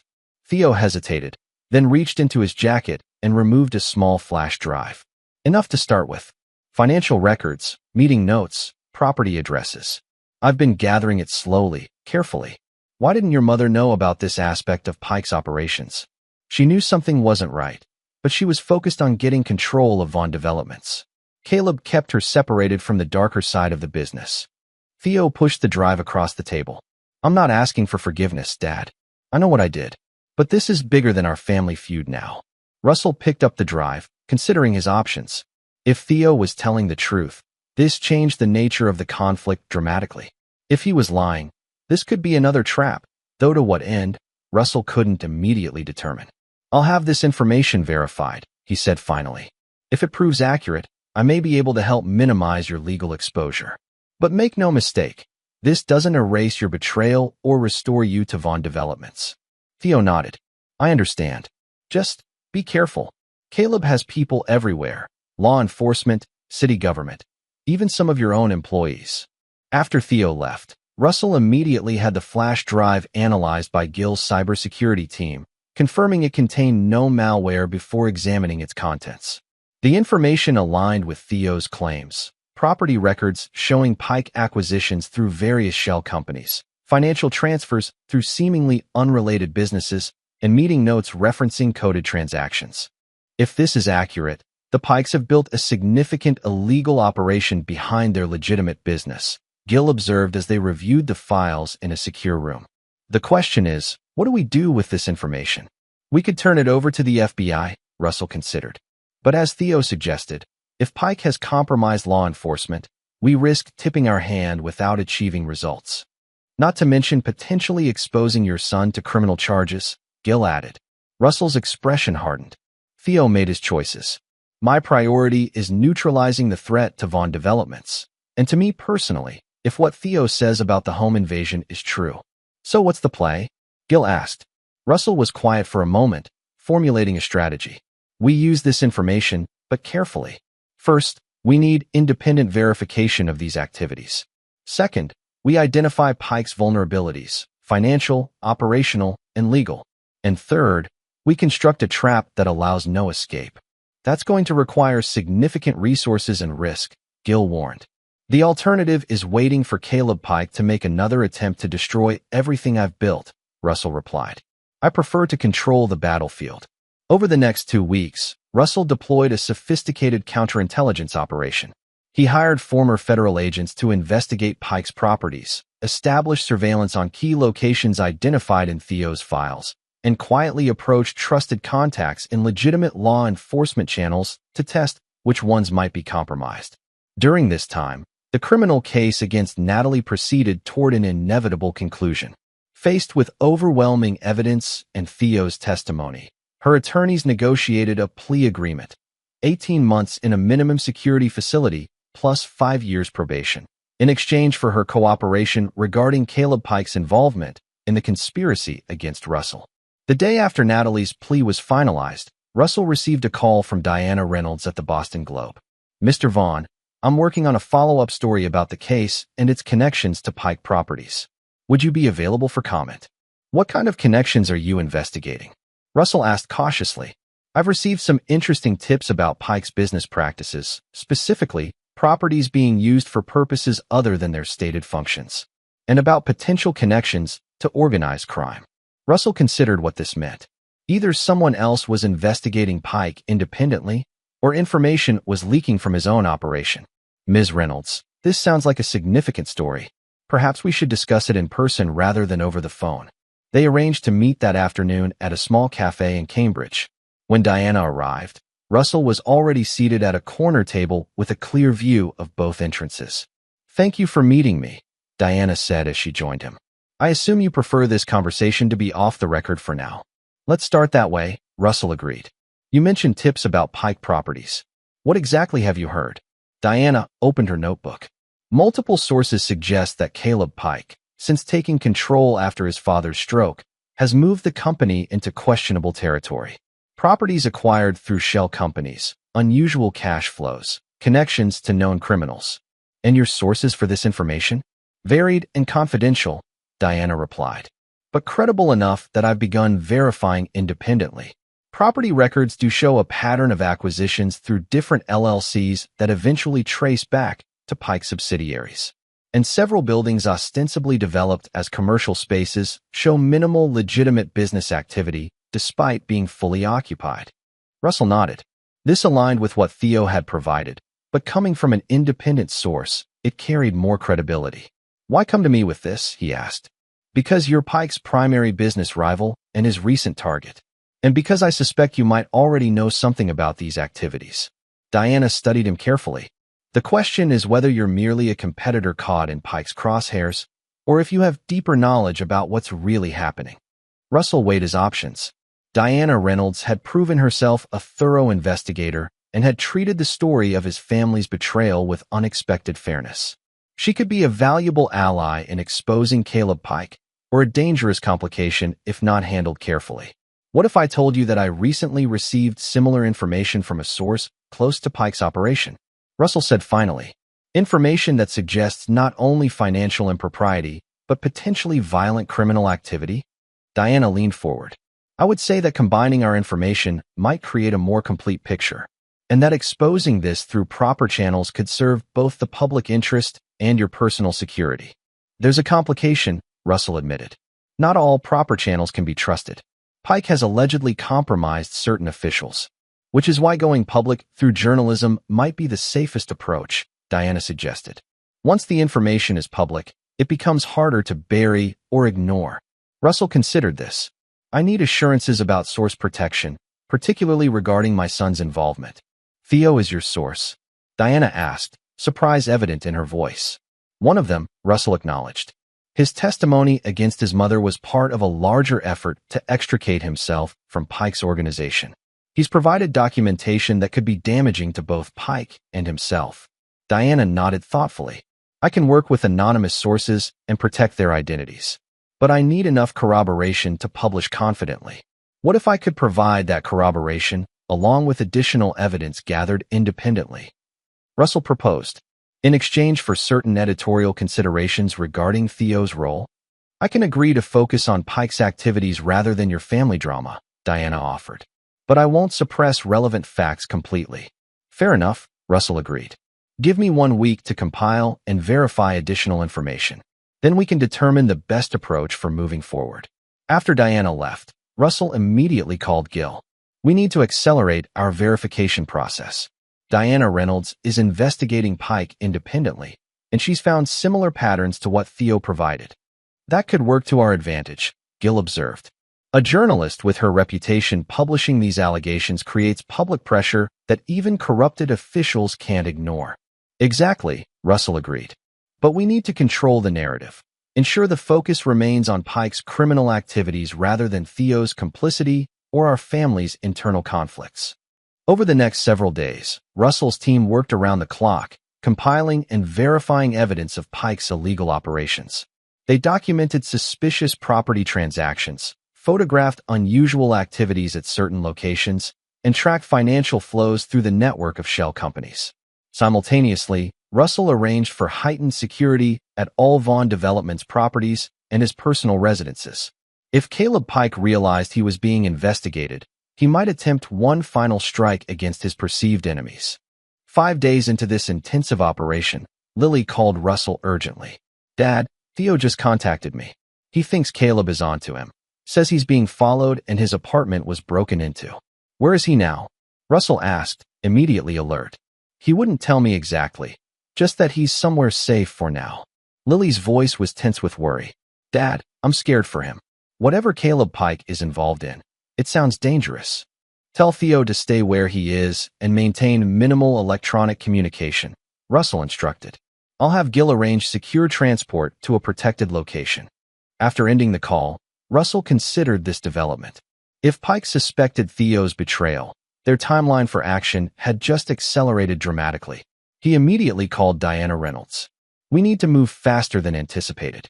Are you ready to receive the information we discussed?" "I can meet you in an hour," she confirmed. "What's changed?" "Pike may be aware of the investigation. We need to get ahead of this before he can respond." That evening, Russell provided Diana with a comprehensive dossier on Pike Properties' illegal activities, including documentation of money laundering through real estate, connections to organized crime figures, and evidence suggesting bribery of public officials. He carefully curated the information to protect Theo's direct involvement while providing enough substance for a compelling investigation.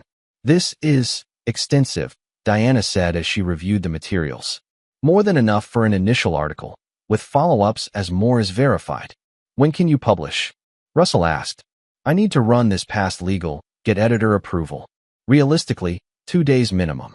Russell frowned. "That may be too long. Pike could move to destroy evidence, or worse if he suspects exposure is imminent." Diana considered this. "What if we approach it differently? Instead of waiting for the full article, I could publish a shorter piece online immediately, just enough to put the basic allegations in public view. That creates immediate pressure while we develop the comprehensive story." "That could work," Russell agreed. "Focus on the property acquisitions and financial irregularities initially. Once that's public, we can provide the more sensitive information about criminal connections to appropriate law enforcement." As they finalized the approach, Russell received a text from Gil. "Theo secured at safe house." Also, unusual activity detected at Pike headquarters. Large-scale document shredding, computer systems being purged. Russell showed the message to Diana. "It's happening already. Pike is cleaning house." "I'll have the preliminary article up within 3 hours," Diana promised. "Once it's public, there's no going back." The next morning, Boston awoke to headlines on the Globe's website. "Pike Properties under scrutiny. Suspicious real estate deals and financial irregularities raise questions." The article outlined the pattern of property acquisitions through shell companies and noted unusual financial flows that suggested potential money laundering. By noon, the story had been picked up by national outlets, and Pike Properties issued a statement denying any impropriety and threatening legal action against the Globe. But the pressure was building. Financial regulators announced they were reviewing the allegations, and political figures previously aligned with Pike began distancing themselves. Russell monitored these developments from his office, where he had established a command center for tracking both the public reaction and Pike's response. Gil provided regular updates on surveillance of key Pike properties, where activity suggested a frantic effort to eliminate evidence. They're moving documents, transferring digital files, even relocating certain tenants from the identified properties, Gil reported. Classic panic response. "And Caleb himself?" Russell asked. "That's concerning. He hasn't been seen publicly since yesterday afternoon. His security detail is active but moving in unusual patterns. Russell considered this. He's preparing either to flee or to fight. Either way, we need to be ready. That evening, as Russell was reviewing the latest updates, his private elevator activated unexpectedly. Gil immediately moved to a defensive position, drawing his weapon, while Russell calmly pressed the silent alarm that would bring additional security. When the elevator doors opened, Caleb Pike stood alone, hands visible and empty. "Quite a security system you have, Vaughn," Caleb observed, stepping into the office. "But nothing is impenetrable with the right information." Gil kept his weapon trained on the intruder. "How did you get access to the private elevator?" Caleb smiled thinly. "Let's just say not everyone in Vaughn Developments is as loyal as you might hope." He turned to Russell. "I think we need to talk. Privately. Anything you have to say can be said in front of my head of security," Russell replied, making no move to dismiss Gil. Caleb shrugged. "As you wish. I'll be direct then. You've made a significant move against me, and I respect the strategy. But you've overextended yourself." "The Globe article is just the beginning," Russell informed him. "Federal agencies have already received comprehensive documentation of your organization's criminal activities." "Documentation provided by your son," Caleb noted. "A son who was actively participating in many of those same activities. How do you think that will play out for him legally? Or for your family's reputation?" Russell's expression remained impassive. "Theo has made his own arrangements with authorities. And as for reputation, I've already survived my family's betrayal becoming public. The revelation that my son helped expose a criminal enterprise will hardly damage me further." Caleb moved to the window, looking out at the city lights. "Here's what you don't understand, Russell. My organization isn't just about real estate or even the other activities you've discovered. We have connections and influence that go far beyond Boston. The people I answer to don't accept failure. Are you here to threaten me, Caleb? Because others have tried and failed. I'm here to offer you one last opportunity to disengage," Caleb said, turning back to face him. "Call off the investigation, retract the allegations through your journalist contact, and we both walk away intact. You keep Riverside, I keep North Harbor, and we establish clear boundaries." Russell studied the younger man, his composure straining to hide desperation, his confident posture betrayed by tension in his shoulders. "You're not here with the authority of your organization," Russell realized. "You're here because they've already cut you loose. The exposure is too public, too damaging to contain. They're sacrificing you to protect the broader operation." A flicker of something, fear, perhaps, crossed Caleb's face before he controlled it. "You don't know what you're talking about." "I think I do," Russell continued. "That's why you're taking such a risk coming here personally. You're not negotiating on behalf of your backers. You're trying to save yourself. You have no idea who you're dealing with," Caleb snapped, his composure finally cracking. "If I go down, I won't go alone. I have information about every major development project in this city, including yours. Irregularities, shortcuts, arrangements with inspectors, all of it." Russell smiled coldly. "The difference between us, Caleb, is that my projects can withstand scrutiny. Every Vaughn development is built to exceed code, every permit properly obtained, every transaction properly documented. Can Pike Properties say the same?" Before Caleb could respond, the office door opened as Russell's security team arrived, alerted by the silent alarm. "Mr. Pike was just leaving," Russell informed them. "Please escort him out of the building, through the main entrance, where the press has been gathering." Caleb's face paled. "You set this up. The media is already waiting." "Consider it the price of bypassing my security," Russell replied. "Unless you'd prefer I call the police to report an intruder?" Surrounded by security personnel, Caleb had no choice but to comply. As he was led away, he turned back to Russell. "This isn't over, Vaughn. Not by a long shot." After he was gone, Gil secured the private elevator and initiated a full security sweep. That was a bold move on his part. The desperate act of a man running out of options, Russell assessed. "Call Diana Reynolds. Tell her to expect footage of Caleb Pike being escorted from Vaughn headquarters within the hour. It should make an interesting addition to tomorrow's coverage." As Gil made the call, Russell turned to the window, looking out at the city he had helped shape through decades of determined vision. The Riverside project was visible in the distance, its partially completed structures already transforming the waterfront skyline. Beyond it lay North Harbor, where Caleb Pike's ambitions had been centered. The board had been set, the pieces moved into position, and now the endgame was approaching. Russell Vaughn had spent his life building buildings, wealth, influence. Now he would use all of it to ensure that those who had betrayed him would lose everything, just as they had planned for him. His phone buzzed with a text from Lily. Just saw news about additional Pike allegations. How far does this go? Russell considered his response carefully. As far as necessary, he typed. Some threats must be eliminated completely to ensure they never return. The message applied not just to Caleb Pike, but to anyone who had aligned against him, including, if necessary, members of his own family. Chapter 8. The Reckoning. 2 days after Caleb Pike's unexpected visit to Vaughn headquarters, the full impact of Diana Reynolds' investigation began to materialize. The Boston Globe published a comprehensive expose detailing Pike Properties' connections to money laundering, tax evasion, and possible ties to organized crime. Federal agents raided multiple Pike-owned properties, and the company's stock plummeted as investors rushed to distance themselves. Russell observed these developments from his office, where he had assembled his most trusted advisors for strategic planning. Pike Properties is effectively finished, his chief financial officer reported. Their lenders are calling in loans, major projects are being canceled, and regulatory investigations have frozen most of their assets. And Caleb himself? Russell asked. Gil provided the update. In the wind. Hasn't been seen since leaving your office that night. His passport was flagged, but there are reports he may have already left the country through private channels. Russell nodded thoughtfully.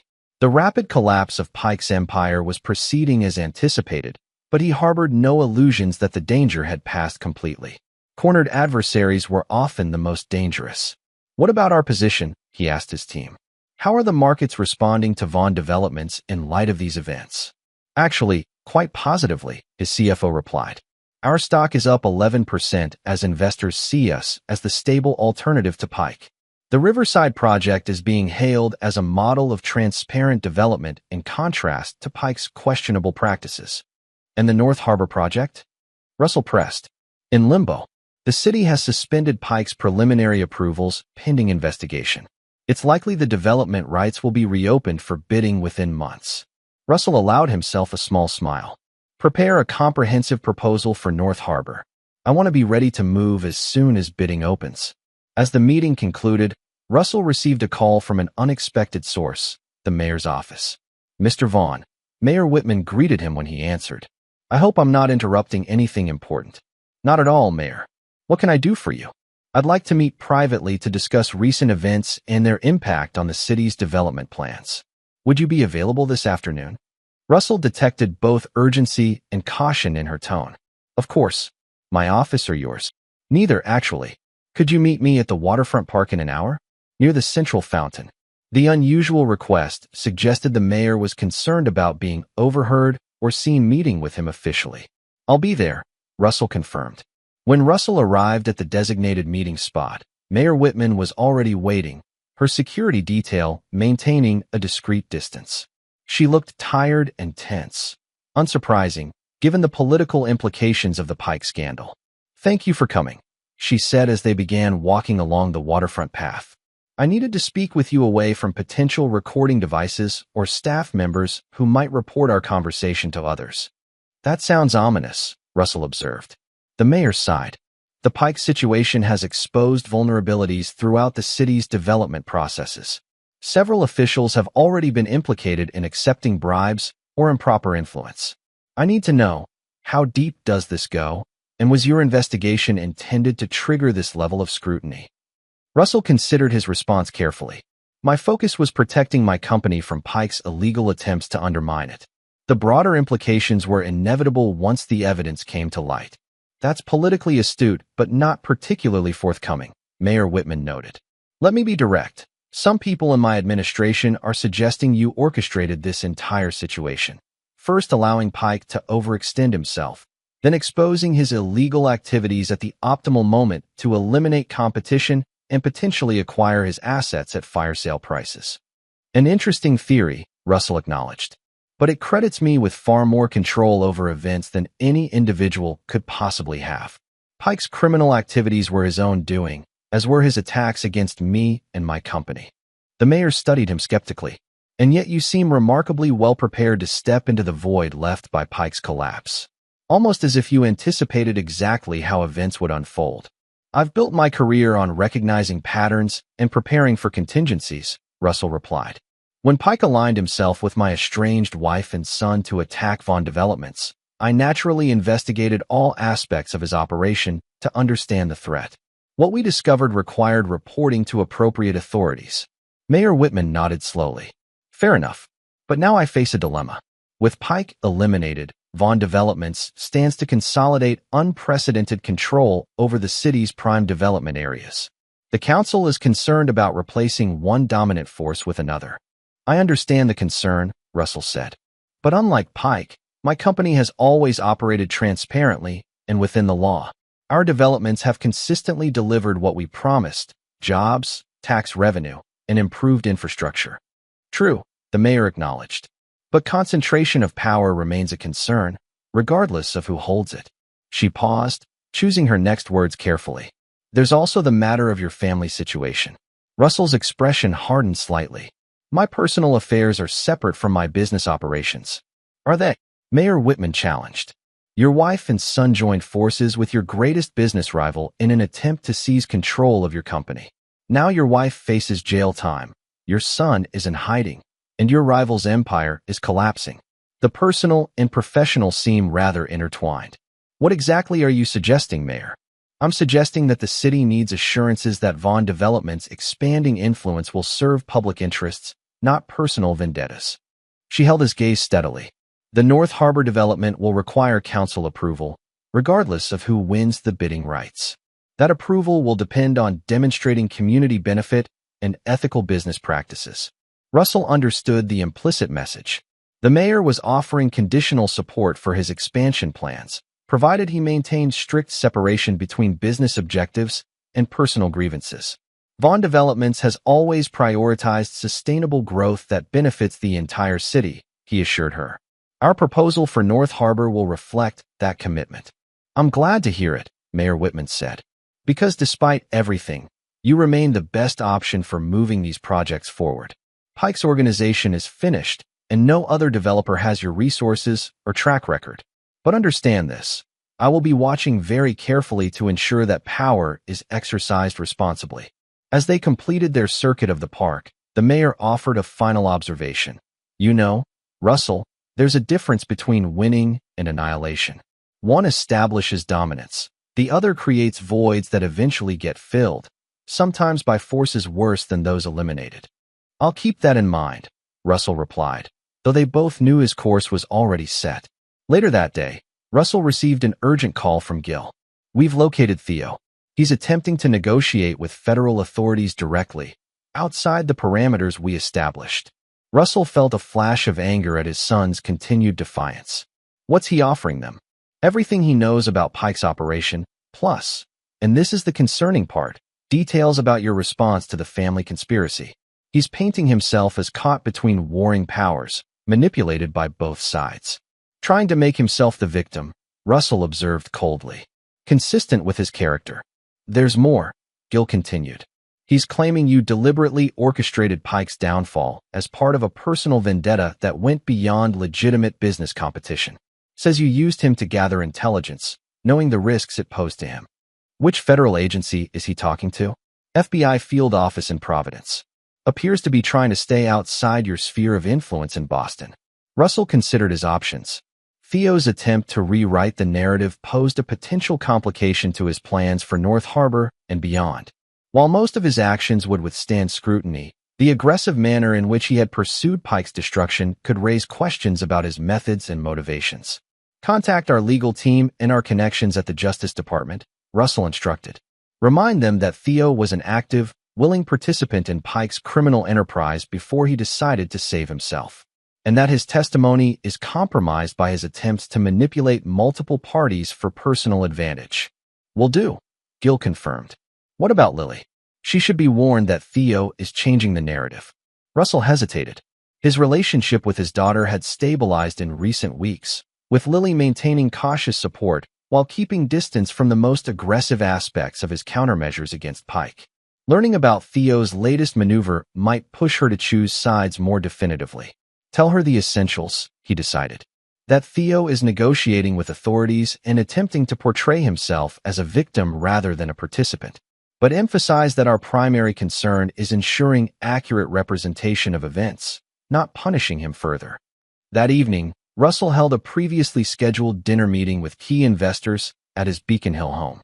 As they discussed the expansion opportunities created by Pike's collapse, his phone buzzed with a text from Lily. Need to talk. It's about Theo. Coming over now. Russell excused himself briefly from his guests to reply, in the middle of investor dinner. Can meet tomorrow morning. Lily's response was immediate. This can't wait. I'll be there in 20 minutes. Russell frowned at the urgency but returned to his guests, guiding the conversation toward the specific opportunities presented by the North Harbor project. When his security team alerted him to Lily's arrival, he excused himself again. I apologize for the interruption, he told his daughter when they met in his study. What's so urgent it couldn't wait until morning? Lily's expression was troubled. Theo called me. He's terrified, Dad. Says Caleb Pike has threatened him directly, that if Theo testifies against Pike's organization, they'll make an example of him. When did he receive this threat? This morning, apparently. He's gone completely off-grid now. Won't tell me where he is. Lily studied her father's face. He also said something else, that you knew about these dangers and used him anyway, deliberately placing him in the crosshairs as part of your strategy. Russell maintained a neutral expression. Theo chose to align himself with Pike voluntarily. When he realized the danger of that alliance, he came to me for help. I provided resources for his protection and coordinated with authorities to ensure his testimony would be handled safely. But did you know? Lily pressed. Did you know the level of danger you were putting him in by encouraging him to gather evidence against Pike? I knew Pike was dangerous, Russell acknowledged, as did Theo when he decided to work with him against me. The difference is that I took steps to mitigate that danger once Theo sought my help. Lily seemed unconvinced. He says you're using him as a sacrificial piece in your game against Pike. That once he's served his purpose in bringing down Pike, you'll let him face the consequences alone. And you believe him? Russell asked quietly. After everything he's done? I don't know what to believe anymore, Lily admitted. You've changed, Dad. Ever since Mom and Theo's betrayal, you've become colder, more calculating. The line between protecting yourself and punishing them has blurred. Russell considered his daughter carefully. The world is full of people who mistake ruthlessness for strength and entitlement for right. Your mother and brother aligned themselves with a criminal organization to steal what I built through decades of work. They threaten not just my company, but my life. My response has been proportionate to that threat. And what about forgiveness? Lily asked. Is there no path to redemption in your world? Forgiveness requires genuine remorse and changed behavior, Russell replied. I've seen neither from your mother or brother, only tactical retreats when their plans failed.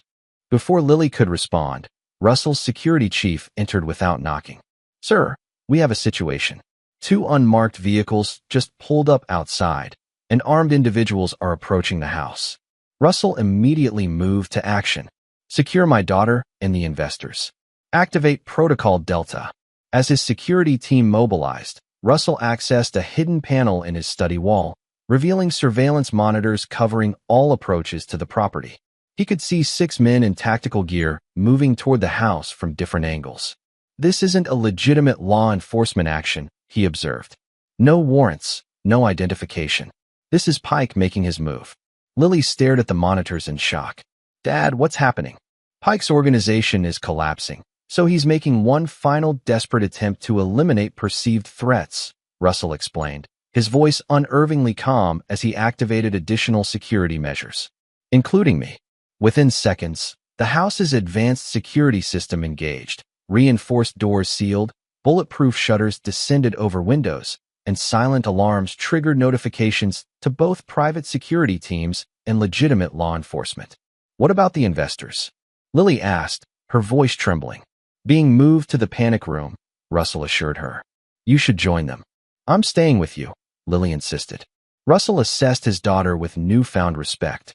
Despite her questions about his methods, she wasn't abandoning him in the moment of crisis.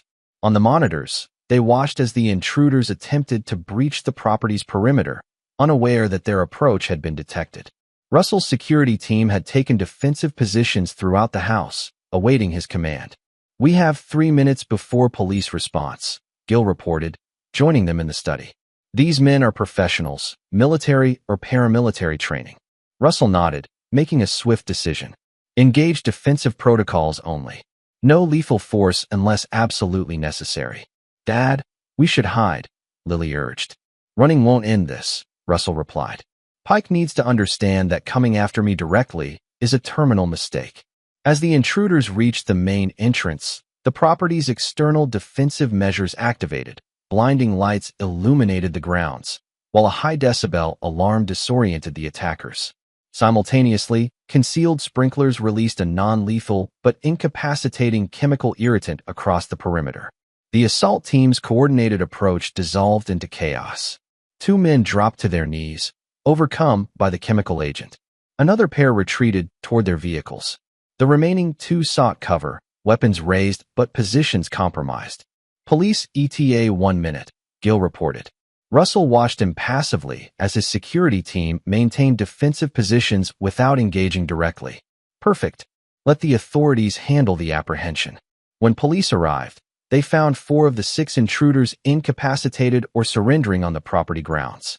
The remaining 2 had fled, but were captured 3 blocks away by responding officers. Later that night, after the investors had been safely escorted home and police had completed their initial investigation, Russell sat with Lily in the kitchen, both processing the evening's events. "How did you know?" Lily asked.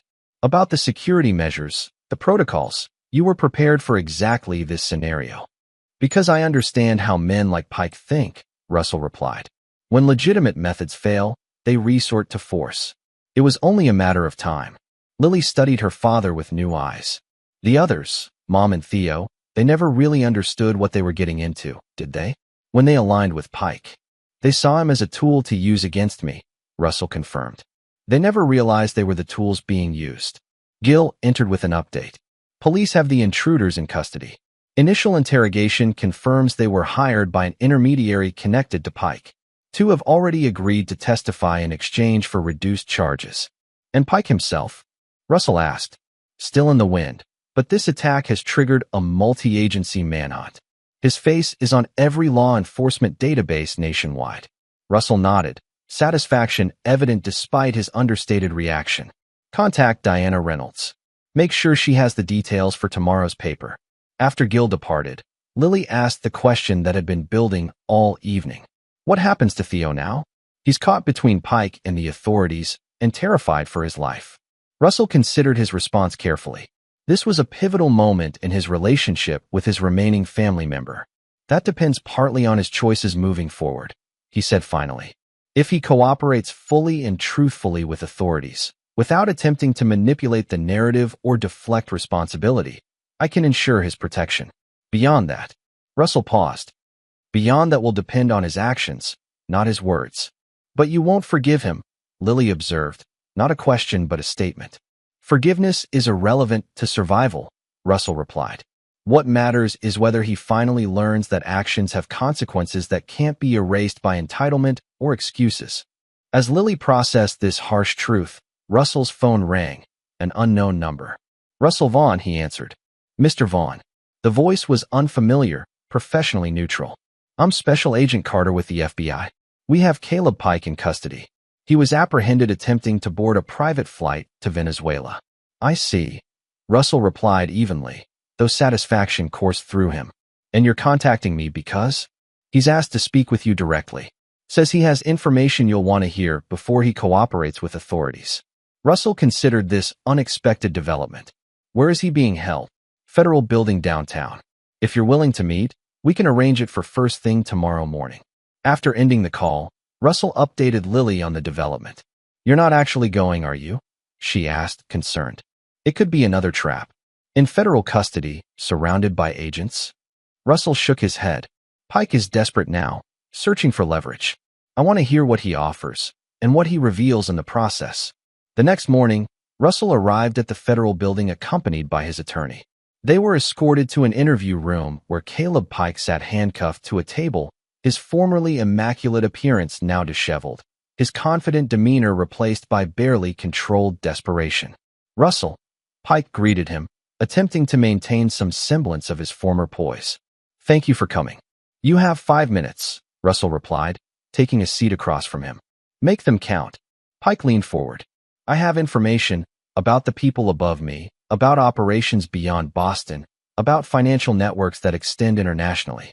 Information worth protection and consideration in my case. And you're telling me this because? Because you're the reason I'm here," Pike said, a flash of anger breaking through his composure. "You orchestrated this entire situation. You used your son to extract information, used that journalist to make it public, and systematically dismantled everything my family built." Russell regarded him impassively. "Your family built a criminal enterprise disguised as a legitimate business. You attempted to destroy my company and threaten my life. The consequences you're facing are of your own making. Don't pretend this was justice," Pike spat. "This was calculated revenge. You could have exposed the criminal elements without destroying the legitimate business.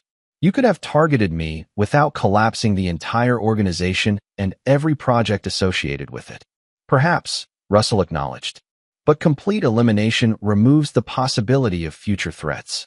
You taught me that lesson when you aligned with my wife and son to take everything from me." Pike's expression shifted, a new calculation forming behind his eyes. "What if I told you there was more to that story? That your son came to us first, before your wife was ever involved?" Russell betrayed no reaction to this revelation, though internally he processed its implications. "Theo approached my father initially," Pike continued, watching Russell carefully. "Presented himself as the overlooked heir, convinced he could deliver insider information that would give us competitive advantages. Your wife only joined the effort later, after Theo had already established the relationship. And you're sharing this now, because? Because you should know the full extent of your son's betrayal before you consider helping him avoid prosecution," Pike replied. "He wasn't manipulated or coerced. He was the architect of the entire plan." Russell stood, having heard enough. "Your time is up, Mr. Pike. Whatever arrangement you make with the authorities is between you and them. I have no influence over your case." As he turned to leave, Pike called after him. "He hates you, you know. Not just disappointment or resentment, genuine hatred. Said you'd never respect him unless he took what was yours by force, just like you did from others when building your empire." Russell paused at the door. "The difference is that I succeeded." He looked back at Pike one final time. "And I never required my father's respect to know my own worth." Chapter 9. The Final Verdict. 2 months after Caleb Pike's arrest, Boston's development landscape had been transformed. Pike Properties' assets were being liquidated through bankruptcy proceedings, with Vaughn Development strategically acquiring key properties, including the coveted North Harbor development rights. The criminal investigation had expanded beyond Boston, revealing connections to organized crime operations in multiple states. Russell sat in his downtown office, reviewing the final construction timeline for the expanded Riverside project, when Lily arrived for their scheduled meeting. "The East Wing Foundation looks impressive," she commented, gesturing toward the construction site visible through the window. "On schedule. 2 weeks ahead, actually," Russell replied. "The additional architectural team is proving their worth." Since the night of the attempted attack, Lily had taken a more active interest in Vaughn Developments, even accepting a position overseeing the company's newly established community engagement division. While not exactly a reconciliation, it represented a cautious rebuilding of trust between father and daughter. "I received a letter from Mom yesterday," Lily said, taking a seat across from Russell. "She's being transferred to the minimum security facility next week." Russell nodded but offered no comment. Natalie's 18-month sentence had begun 3 weeks earlier, after her cooperation with authorities had helped expand the case against Pike's organization. "She asked about you," Lily continued.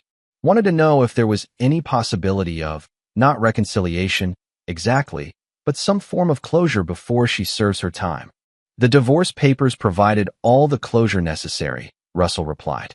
"Her actions and their consequences speak for themselves." Lily had expected this response, but felt compelled to deliver the message nonetheless. "And Theo? Any word on his situation?"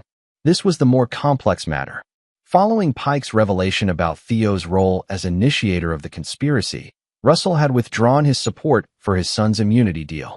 Theo now faced potential prosecution for his involvement in Pike's operations, though his cooperation with authorities would likely mitigate the most serious charges. His attorney contacted me yesterday, Russell confirmed. They're offering another meeting. Theo wants to explain his side of the story. Will you see him? Russell considered the question. Do you think I should? Lily chose her words carefully. I think carrying hatred is ultimately more damaging to the person holding it than to its target. Not forgiving Mom and Theo doesn't hurt them nearly as much as it hurts you. That presumes I harbor hatred, Russell observed. I don't. I simply acknowledge reality and act accordingly. They made choices that demonstrated their true character and priorities. I've adjusted my life to reflect that knowledge. But they're still family, Lily persisted. However flawed. Biology isn't destiny, Russell countered. True family is built on loyalty and shared values, not merely shared genetics. They chose to sever those bonds. I'm simply honoring their choice. Before Lily could respond, Russell's assistant interrupted with an urgent message. Theo had appeared in the building lobby, demanding to see his father and refusing to leave until granted an audience. Russell's expression hardened. Have security escort him out. Dad, Lily interjected. Maybe you should hear what he has to say, if only to put this chapter behind us completely. After a moment's consideration, Russell nodded. Fine. Send him up, but stay within the security team's sight at all times. When Theo entered the office minutes later, the physical toll of recent events was evident. He'd lost weight, his formerly confident posture now tentative, his eyes darting nervously around the room before settling on his father. Thank you for seeing me, he began. You forced the issue by creating a scene in my lobby, Russell corrected. What do you want, Theo? To explain. Theo glanced at Lily, perhaps hoping for support, then back to Russell. Pike told you I initiated the conspiracy, didn't he? That I approached his father before Mom was involved. He did, Russell confirmed. Was he lying? Theo hesitated, then slumped slightly. No, I did make the first move, but not for the reasons he implied. Does the reason matter? Russell asked. The action remains the same. It matters to me, Theo insisted. I didn't do it for money or power, not initially. I did it because I wanted to prove myself to you. To show I could play at your level, make significant business moves independently, by aligning with my greatest competitor to undermine my company. Russell's tone was incredulous. That's how you intended to earn my respect? I wanted to create a situation where you'd have to acknowledge my capabilities, Theo explained, his reasoning sounding increasingly hollow even to himself. Where you couldn't dismiss my ideas or sideline me anymore. It escalated from there. Pike Sr. saw an opportunity and expanded the plan beyond what I'd initially imagined. And your mother? Was she an unwilling participant as well? Theo looked down. No. Once she learned what I was doing, she saw it as her chance to secure her own position independent of you. Her grievances were different from mine, but real to her. Russell studied his son, seeing not just the desperate young man before him, but the accumulation of his own failings as a father.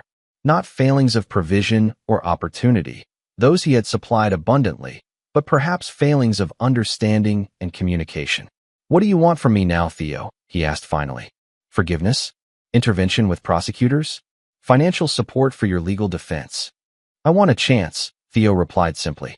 Not to return to Vaughn Developments. I know that's impossible now. But a chance to face the consequences of my actions without my father actively working to maximize them. And maybe, eventually, a path to show you that I've learned from this catastrophic mistake. Russell was silent for a long moment, weighing decades of complex emotions against the pragmatic realities of the situation. Finally, he stood and walked to the window, looking out at the city he had helped shape. I won't interfere with the legal process, either to help or hinder it, he said at last. You'll face whatever consequences the system determines appropriate for your actions. As for the future, he turned back to face his son. That will depend entirely on what you build from the ruins of your mistakes. Not your words or intentions, but your actions over time. Theo nodded, understanding this was neither forgiveness nor permanent rejection, but something more conditional. A door not opened, but not permanently sealed either. That's fair, he acknowledged. More than fair, given everything. As Theo prepared to leave, Russell added one final point. Whatever path you choose moving forward, it should be independent of this family and this company. Build your own legacy, Succeed or fail on your own merits. That's the only way you'll ever find the validation you're seeking. After Theo departed, Lily remained, studying her father with a new understanding. That wasn't what I expected, she admitted. What did you expect? Russell asked. Complete rejection. The same uncompromising stance you took with Mom. Russell returned to his desk. Your mother's betrayal was different, calculated, sustained, without the mitigating factor of youth or misguided attempts at proving worth.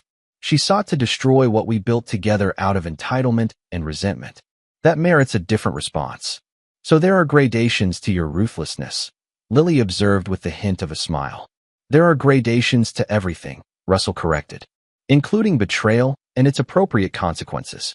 3 weeks later, Russell stood on the observation deck of the partially completed Riverside Tower, surveying both his project and the adjacent North Harbor site, where preliminary work had just begun.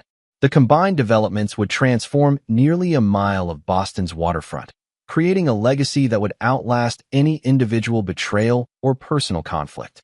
Mayor Whitman joined him at the railing, having just completed a tour of the construction site. Impressive progress, she commented, both here and with the North Harbor acquisition. The accelerated timeline is beneficial for everyone, Russell noted. More jobs created sooner, tax revenue flowing earlier, housing available faster. And your company's market position strengthened more rapidly, the mayor added with knowing emphasis. Pike Properties has been entirely absorbed or dismantled, with Vaughn Developments acquiring the most valuable assets at favorable terms. A complete victory. Business is rarely about complete victories, Russell replied. It's about sustainable advantages maintained over time. This is simply one phase in a continuing process. The mayor studied him. And your personal situation? I understand your ex-wife has begun serving her sentence, and your son faces his own legal challenges. Those matters are proceeding according to the legal system's processes, Russell said, his tone indicating the subject was not open for further discussion. Mayor Whitman nodded, understanding the boundary. The City Council has approved the Consolidated Development Plan, by the way. Your vision for connecting Riverside and North Harbor into a cohesive waterfront district was persuasive. It's the logical approach, Russell replied. Fragmented development serves no one's interests. As they completed their tour and prepared to part ways, the mayor offered one final observation. You've emerged from this extraordinarily difficult period stronger than before, professionally, at least. I hope the personal costs don't ultimately outweigh those gains. Life is a series of calculations, Russell told her. Investments and returns, actions and consequences. I've never regretted making the correct calculation, regardless of the emotional complications. That evening, Russell hosted a dinner at his home for the leadership team of Vaughn Developments, celebrating both the Riverside project's progress and the North Harbor acquisition. As his executives discussed future opportunities, Russell found himself momentarily distracted by a family photograph still displayed on a side table. Himself, Natalie, Lily, and Theo from happier times. Lily noticed his gaze and quietly joined him. We could put those away if you prefer, she suggested. Russell considered the photograph thoughtfully. No, they're a reminder. Of what was lost. Of the price of betrayal, Russell corrected. And the value of loyalty. Later, after the guests had departed, Russell stood on his balcony overlooking the city lights. His phone buzzed with a text from Gil. Final asset transfer from Pike Properties completed today. North Harbor site fully secured. Russell allowed himself a small smile of satisfaction. The conspiracy that had threatened everything he built had not only failed, but had ultimately strengthened his position. Those who had betrayed him had lost everything, while he had emerged with his empire not just intact, but expanded. His phone buzzed again, an email notification. The sender, Natalie, writing from the correctional facility. The subject line, one last request.